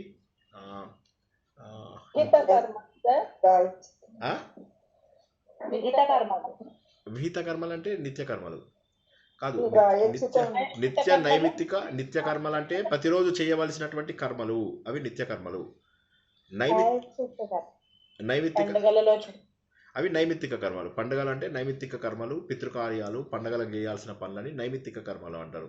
ఇవి కాక కామ్య కర్మలు అంటే కోరికలతో చేసేటటువంటి పనులు. తర్వాత 4వది ఏదైతే ఉన్నదో అవి నిషిద్ధ కర్మలు, అంటే ఎవరు చేయకూడనటువంటి కర్మలు, మనం చేయకూడదు, ఎలాంటివి చేయకూడదు. చివరిగా 5వది ఏంటంటే ప్రాయశ్చిత్త కర్మలు అంటే పుష్కరాలకు వెళ్ళి స్నానం చేయడము, కుంభమేళాకి వెళ్ళి స్నానం చేయడం, ఇది ప్రాయశ్చిత్తం. నేను కొన్ని తప్పులు చేసి ఉంటాను, ఆ తప్పులకి నేను మనస్ఫూర్తిగా బాధపడుతున్నాను, ఇంకెప్పుడు ఆ తప్పులను నా జీవితంలో చేయనీయకు అని చెప్పి చేసే వాటిని ప్రాయశ్చిత్త కర్మలు అంటారు. అందుకే మీకు అనిపించి ఉండొచ్చు తీర్థయాత్రలకి వాటికి పెద్దగా ఇది లేదుగా, ఎందుకు వెళ్తాడు సారు పుష్కరాలకి వీటికి అంటే ఇది కారణం అన్నమాట. అలాగే ఆలయ దర్శనాలు, ఇవన్నీ కూడా మీకు ప్రాయశ్చిత్త కర్మల కిందికి వస్తాయి. తప్పులేదు ఆలయాలకు వెళ్ళడం, కానీ ఆ భావనతో వెళ్తే మంచిది. జై శ్రీకృష్ణ. ఇప్పుడు మీరు చెప్పినటువంటిది ఏదైతే ఉన్నదో అర్ఘ్యం అనేటటువంటిది, ఇది కామ్యక కర్మ కిందికి రాదు, మనోవాక్కాయ కర్మలు కాదు. ఇది ఇక్కడ మీకు వచ్చినటువంటిది ఏంటంటే ఇది ఇది నేను చెయ్యాలి కాబట్టి చేస్తున్నారు, చేసినందువల్ల మీకు ఏ ఫలితం రాదు. చేయకపోతే తప్పు. అర్ఘ్యము ఆడ మొగ అందరూ తప్పక ఇవ్వాలి అని చెప్పి మనం ఒక 1,00,000 సార్లు చెప్పుకున్నాం. అర్ఘ్యం ఇవ్వకపోతే పాపం, అర్ఘ్యం ఇస్తే తప్పులేదు, మంచిది, ఏం పుణ్యం ఏం రాదు. అర్ఘ్యం ఇస్తే మంచి చెయ్యాల్సిందే మీరు, అది దాన్ని నిత్య కర్మలు అంటారు. నైమిత్తిక కర్మలు ఇవి కూడా మీరు చేయవలసినవే, తిథుల బట్టి వాటిని బట్టి చేసేటటువంటి కర్మలను నిమిత్తము అంటే కారణంతో చేసేటటువంటి పనులను నైమిత్తిక కర్మలు అంటారు. ఇక 3వది నిషిద్ధ కర్మలు, అవి చేయకూడదు, ఎట్టి పరిస్థితుల్లో చేయకూడదు. మాంసాహారం తినకూడదు అంతే. సో అట్లా అవి నిషిద్ధ కర్మలు. మద్యం తాగకూడదు, ఉమెనైజింగ్ అంటే మగువ, ఇటువంటి చెడు అలవాట్లు ఉండకూడదు అంతే. ఇవన్నీ కూడా ఏమంటారంటే నిషిద్ధ కర్మలు. చివరిగా ప్రాయశ్చిత్త కర్మలు. సరే, ప్రాయశ్చిత్త కర్మలు తెలుసుకున్నాం. ఇది ఇప్పుడు అర్ఘ్యం అనేటటువంటిది తప్పనిసరిగా ప్రతి ఒక్కళ్ళు ఇవ్వాల్సింది, దాంతో మీకు పుణ్యమేమి రాదు, కానీ చేయకపోతే పాపం వస్తుంది. జై శ్రీకృష్ణ. మీ ప్రశ్నకు జవాబు దొరికిందా సూర్యశ్రీ గారు? Okay sir. అంటే నాకు అనిపించింది అలా, అంటే ఇప్పుడు ఋగ్వేద సామవేదాలలో ఋగ్వేదం అనేది మనకి జ్ఞానము, ఏదైతే యజుర్వేదం అనేది కర్మ కదా, తర్వాత సామవేదము అంటే భక్తి. అంటే మనం ఈ 3 కూడా కలిపి మనం అర్ఘ్యం ఇచ్చేటప్పుడు కూడా మనము కర్మ చేస్తున్నాము, చేతితో అర్ఘ్యం ఇస్తున్నాము, మనసులోనేమో సూర్య భగవాన్ తలుచుకుంటున్నాము, అలాగే నోటితో శ్లోకం చదువుతున్నాము, ఆదిత్య చదువుతున్నాము. సో ఈ 3 చేస్తున్నాం కదా, ఈ 3టికి కోఆర్డినేట్ అవుతుందా లేదా అనేది. కోఆర్డినేట్ అంటే ఇప్పుడు మీకు సూర్యుడు పొద్దున పూట వెలుతురు ఏదైతే ఉందో అది మంత్రములు చేయడానికి సరైన సమయం అని చెప్పారు. కాబట్టి మీరు ఏ మంత్రము చదివినా కూడా అది సరైన సమయమే. మధ్యాహ్నం సమయంలో మనం ఎక్కువ పనులు చేస్తాం, అలా అని పొద్దున పూట పనులు చేయమా? వంటలు చేసేది పొద్దున చేసుకోమా? జనరల్లీ మనం మాట్లాడుకుంటే పొద్దున పూట మంత్రాలకు శ్లోకాలకు సరైన సమయం. మధ్యాహ్నం సమయంకి వచ్చేసరికి ఏమవుతుందంటే పనులు చేయడానికి, అంటే పనులు ఎక్కువగా చేయగలుగుతాం. అలా అని పొద్దున పనులు చేయమని కాదు, అదేవిధంగా మధ్యాహ్నం మంత్రాలు చదువుకోకూడదని కాదు. సాయంత్రం పూట మీరు పాటలు పాడుకోవాలంటే ఎలాంటి పాటలు పాడుకోవాలి? తత్వంకు సంబంధించిన పాటలు, ప్రవచనాలు, ఇవన్నీ మీరు చదువుకుంటే సాయంత్రం పూట మంచిది. అలా చెప్పి సాయంత్రం పూట కర్మలు చేయడం ఆపేస్తామా? అది స్ట్రిక్ట్గా అక్కడ కట్ చేయడం లేదు, మనం స్ట్రిక్ట్గా కట్ చేయడం లేదు, ఎక్కువ శాతం అని చెప్పి చెప్పుకోవడం. అంటే పొద్దున పూట మంత్రతంత్రాలకు సహకరించే సమయం కాబట్టి ఋగ్వేద సమయం అని చెప్పుకున్నాం. అంతేగాని పొద్దున పూట మీరు మంత్రాలే చదవాలి, ఇక వేరే పనులు చేయకూడదు, ఓన్లీ మధ్యాహ్నమే మీరు పనులు చేయాలని నేను అనలేదు. మధ్యాహ్నం ఎక్కువ పనులు చేస్తాం, పొద్దున పూట పనులు చేస్తాం, సాయంత్రము పనులు చేస్తాం. జై శ్రీకృష్ణ. సార్ నమస్కారం సార్. నమస్తే. జై శ్రీకృష్ణ సార్. జై శ్రీకృష్ణ. సార్ భక్తికి ఉపాసనకు మీరు వ్యత్యాసం ఉందని చెప్పారు సార్. కరెక్ట్. కొద్దిగా వివరించి చెప్తారు సార్. భక్తి అంటే ప్రేమ, సింపుల్, ఒకటే మాట. భక్తి అంటే ప్రేమ. ఉపాసన అంటే మీరు చేసేటటువంటి కర్మ, పూజలు, పునస్కారాలు, నోములు, వ్రతాలు, దీపం పెట్టడం, దీపారాధనలు, మీరు ఇచ్చేటటువంటి 16 వీటి లోపల ప్రేమ కలిస్తే అది భక్తితో కూడినటువంటి ఉపాసన. రెండు కూడా కలిసినటువంటిది. ఉపాసన అనేటటువంటిది కర్మల కిందికే వస్తుంది. అయితే ఏమవుతుందంటే దాంట్లోపల కనుక మీరు ప్రేమ అంటే ఏంటి? భగవంతుడి పైన మనకున్నటువంటి అపారమైనటువంటి విశ్వాసము, నమ్మకము. మనం భాగవతంలో ఏం తెలుసుకున్నాము? ప్రేమ అనేది ఒక్కటి నువ్వు రాయకపోవడం వల్ల నీ లోపల ఈ బాధ ఉంది, ఈ వ్యాకులత ఎందుకుంది వ్యాస నీకు అంటే, ఈ వ్యాకులతకు కారణం నువ్వు ప్రేమ గురించి రాయలేదు, ఎందులో కూడా ప్రేమ గురించి రాయలేదు. ఈ ప్రేమని అనేక రకాలుగా నిర్వచిస్తాము. ఇద్దరు మనుషుల మధ్య ఉన్నప్పుడు అది స్నేహం అవ్వచ్చు, ప్రణయం అవ్వచ్చు, తర్వాత తల్లిదండ్రుల మధ్య, పిల్లల మధ్య ఉన్నప్పుడు అది గౌరవము, వాత్సల్యము అవ్వచ్చు. అదేవిధంగా దేవుడి పైన మనకుంటే భక్తి, అదే కనుక భగవంతుడికి మన పైన ఉంటే అది కరుణ అని చెప్పేసి ఈ విధంగా ప్రేమకు అనేక రకముల రూపాలు ఉన్నాయి అంటారు. కాబట్టి భక్తి అంటే మనం ఇచ్చేటటువంటి హారతి కాదు, సింపుల్. మనం చేసేటటువంటి ఏమన్నాం ఇందాక, 16,000 దాన్ని ఏమంటాం, సహస్రము, ఇంకోటి అష్టోత్తరం, ఇవి కావు. మనము ఇచ్చేటటువంటి నిత్య పూజ కాదు. ఇవన్నీ ఉపాసనా విధానాలు. ఉపాసనా విధానాలు అంటే కర్మకాండాల కిందికి వస్తాయి. యజ్ఞయాగాలు కూడా కర్మకాండాల కిందికే వస్తాయి.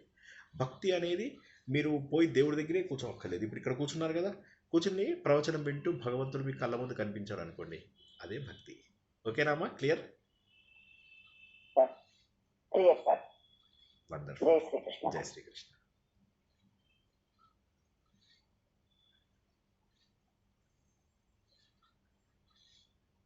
ఇంకెవరికైనా ఏమైనా ప్రశ్నలు ఉన్నాయా? రేపు మనకు పురుష సూక్తం అయిపోతుంది. వచ్చే వారం నుంచి మనము ఉపనిషత్తులు తెలుసుకుందాం. ఓకేనా? మళ్ళీ సూక్తులు, నాసదీయ సూక్తం చెప్పేది ఉంది, but it will take some time. మనం ఏం చేద్దామంటే వచ్చే వారము నాకు ఎప్పటి నుంచో సూక్తం చెప్పండి సార్. చెప్తాం. ఈ సూక్తం ఉపనిషత్తు నేనేమనుకుంటున్నానంటే కొన్నాళ్ళు ఆపి ముందు నాకు ఇష్టమైన కేనోపనిషత్తు చెప్పాలని ఎప్పటి నుంచో నా కోరిక. సో కాబట్టి కేనోపనిషత్తు కేనోపనిషత్తు నాకు ఇష్టమైనది. అంటే నా జీవితం కేనోపనిషత్తు వల్ల మారింది కాబట్టి కేనోపనిషత్తు మీ అందరికీ ఫస్ట్ ఏమో చూస్తున్నా, ఏమో నాకు పనిచేసింది, మీకు కూడా పనిచేసింది అనుకోండి, మంచిదే కదా. ఇప్పుడు ఎవరికైనా జ్వరం వచ్చింది అనుకోండి, వస్తే మనం ఏం చేస్తాం, ఒక మందు చెప్పి ఇది నాకు బాగా పనిచేసింది, నువ్వు ట్రై చేయి అంటాం. అవునా? నా జ్వరానికి బాగా పనిచేసింది కేనోపనిషత్తు. ఓకే, అన్నిటికంటే గొప్పది కాదు కేనోపనిషత్తు. కేన చాందోగ్యోపనిషత్తులు మీకు సామవేదంలో వస్తాయి. మరి ఋగ్వేదంలో ఐతిరేయోపనిషత్తు ఉంది, కౌశితకి ఉపనిషత్తు, అవి మంచివి. అదేవిధంగా మీరు కనుక తీసుకుంటే యజుర్వేదం లోపల మీకు కఠోపనిషత్తు, బృహదారణ్యక ఉపనిషత్తు, అన్ని పెద్ద పెద్ద ఉపనిషత్తులు అన్నీ అక్కడ ఉన్నాయి. అదేవిధంగా మీరు కనుక తైత్రీయ ఉపనిషత్తు, ఇవన్నీ యజుర్వేదంలో వస్తాయి. సామవేదంకి వచ్చేసరికి కేన చాందోగ్యోపనిషత్తులు, అధర్వణ వేదంకి వచ్చేసరికి ప్రశ్న ముండక మాండుక్యోపనిషత్తులు. సో అన్ని గొప్పవే. కాకపోతే కేనోపనిషత్తు ఏదైతే సామవేదం నుంచి వచ్చిందో, కేన ఉపనిషత్తు, చాందోగ్యోపనిషత్తు, ఈ రెండు కూడా మనకు సామవేదం నుంచి వచ్చినవి. సామవేదం ఏదైనా కూడా చాలా స్మూత్గా ఉంటుంది. అంటే నేను బై బర్త్ ఋగ్వేదిని, కానీ నాకు సామవేదంలో ఉన్న కేనోపనిషత్తు వల్ల నేను మారాను అని చెప్పి నాకు అర్థమైంది. సో కాబట్టి అది నేను కొంత మీకు చెప్పడానికి ప్రయత్నం చేస్తాను, నా శక్తికి వంచన లేకుండా. వచ్చే వారం నుంచి, రేపటికి మనకు పురుష సూక్తం అయిపోతుంది చివరి భాగము, అండ్ వచ్చే వారం నుంచి మనం కేనోపనిషత్తు ప్రారంభించుకుందాం. ఇంకా ఇవాళ ఏమైనా ప్రశ్నలు ఉన్నాయా? ఒకసారి వారానికి ఒక క్లాసే కాకుండా హరిత చెప్పు ఫస్ట్. హరిత, ఒకసారి మీరు పురుష సూక్తం 4 మనము ఎగ్జామ్స్ పెట్టిన 4 ఫైల్స్ ఉన్నాయి కదా, ఆ పీడిఎఫ్స్ అన్ని డిస్కస్ చేద్దాము అని అన్నారు కదా, అట్లయితే ఇంకా బాగుంటుందేమో. ఇంకేమైనా పాయింట్స్ మిస్ అయినాయి ఉంటే చూద్దాం. అంటే ఇప్పుడు సరే చేయొచ్చు, కానీ ముందైతే ఫస్ట్ రేపు ఫినిష్ అయిపోతుంది, చేద్దాం, ఒక రోజు చేద్దాం. మనకి క్విజ్లు అన్నీ అయిపోతాయాక వచ్చే నెలలో చెప్దాం. చేయండి sir, you can share the knowledge కదా. ఆ పీడిఎఫ్స్ 4 ఏ పీడిఎఫ్ 4 అన్నా నాకు జ్ఞాపకం రావట్లేదు, ఒక్కసారి చెప్పండి.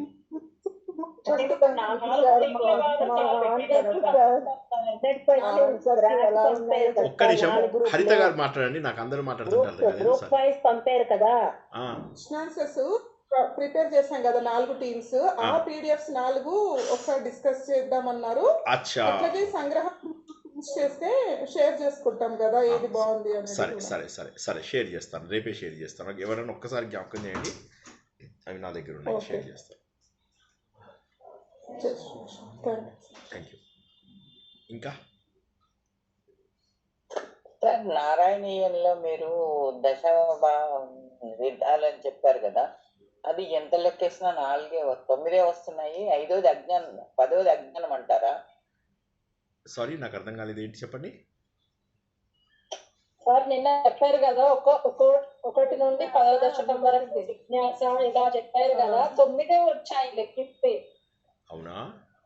జిజ్ఞాస, విశ్వాసము, ఫస్ట్ అజ్ఞానం పెట్టుకోవాలా సార్, జిజ్ఞాస పెట్టుకోవాలా? అజ్ఞానమా జిజ్ఞాసనా? జిజ్ఞాస, ఫస్ట్ జిజ్ఞాస. అజ్ఞానం కలిపితే 10 ఫస్ట్ క్యూరియాసిటీ కదా. జిజ్ఞాస సార్, విశ్వాసం, భక్తి. కాదు మీరు అనేది 10కి కాదు మీరు అనేది ఏంటి? ఒక్కసారి చెప్పనివ్వండి. సరే అంటే 1 నుంచి 10 వరకు మనం ఏం నేర్చుకున్నాము? క్యూరియాసిటీ. ఆయన దేవుడు ఎలా ఉన్నాడు ఏంటి అని చెప్పి తెలుసుకోవడం అనేది జిజ్ఞాస. 11 నుంచి 20 వరకు ఏంటి? మెల్లగా ఆయనకు విశ్వాసం రావడం మొదలెట్టింది భగవంతుడి పైన. ఎందుకు? సృష్టి మొత్తము ఎవరు చేశారు? భగవంతుడే చేశాడు. కాబట్టి విశ్వాసం వచ్చింది. విశ్వాసం రాగానే విశ్వాసం నుంచి భక్తి వచ్చింది. విశ్వాసానికి భక్తికి పెద్ద తేడా లేదు. గట్టి నమ్మకం వచ్చినప్పుడు మనం ఆటోమేటిక్గా ఆరాధించడం అనేటటువంటిది మొదలవుతుంది. కాబట్టి 30కి భక్తి అయిపోతుంది. ఆ తర్వాత ఏమైంది? ఇక ధర్మం అంటే రాముడి వైపు వచ్చేసరికి ధర్మము, కృష్ణుడి వైపు వచ్చేసరికి ప్రేమ. ఓకేనా? ఇంతవరకు 50 నుంచి సుమారుగా ఎన్ని కంప్లీట్ అయ్యాయి? అప్రాక్సిమేట్గా 1 2 3 4 5 కంప్లీట్ అయిపోయాయి. 5. ఓకే. తర్వాత కంసవధ అనుకోండి, 6 అవుతాయి. అంతేనా? 6 కంసుడి వధ అంటే 6. తర్వాత కంసుడి వధ అయిపోయిన తర్వాత మనకు ఉద్ధవ గీత వచ్చేసరికి 7. వైరాగ్యం తర్వాత శ్రీకృష్ణుడు ఇదైపోవడం జ్ఞానం 8. ఆయన లయం అయిపోవడం 9. ఈయనకు దర్శనం ఇవ్వడం 10వది అనుకోవచ్చు మనం. నారాయణ భట్టాద్రికి ఇవన్నీ తెలియడాన్ని 10 అనుకోవచ్చు. కరెక్టే మీరు అన్నది, 9 వచ్చాయి. యు ఆర్ రైట్, 9 వచ్చాయి. నారాయణ భట్టాద్రికి దర్శనం వచ్చింది కాబట్టి దాన్ని మనము అది దర్శనం ఏదైతే జరుగుతుందో ఆయనకి భగవంతుడు అనుభూతి అని చెప్పి చెప్పవచ్చు ఆయనకి. ఎందుకంటే ఆయనకు దర్శనం అయింది, అది అనుభూతి. కరెక్టే మీరు అన్నది, 9 నేను చెప్పినవి 9. అయితే 10వది భగవద్ దర్శనం అని చెప్పేసి అనుకుంటే తప్పులేదు. కరెక్టే మీరు అన్నది, 9 నేను చెప్పినవి. అనేది 10గా మనం పెట్టుకోవచ్చు. 10గా మనం పెట్టుకోవచ్చు.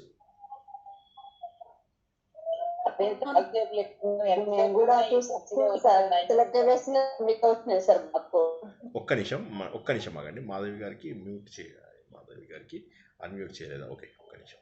ఆవిడ ఏదో ప్రశ్న అడుగుదాం. చెప్పండి, మీ ప్రశ్న ఏంటి? సారీ,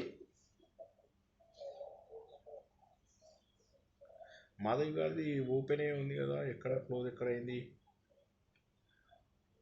మాధవి గారిది మీది అన్మ్యూట్ అవ్వలేదా? చూడండి. మాధవి మరి నాకు మెసేజ్ వచ్చింది, సార్ నన్ను అన్మ్యూట్ చేయండి అని. ఓకే సార్ చెప్పండి. ఇప్పుడు మీరు అన్నవి 10వది ఆయన దర్శనం, భగవంతుడు దర్శనం అగ్రే పశ్చామి అని చెప్పి దర్శనం చేసుకుంటాడు కాబట్టి భగవంతుడు అనుభవం అని చెప్పి చెప్పచ్చు. లేదా 9కి ఆపుకుందాం, ఏమైంది? 9కి ఆపుకుందాం, తప్పేముంది? 100 దశకాల్లో 9 ముఖ్యమైన పాయింట్లు ప్రయాణం కదా. లేదంటే ఒక పని చేయండి. మనకు హలో వినిపించడం లేదా? ఓకే సరే, ఇక్కడికి ఆపుకుందాం ఇవాళ.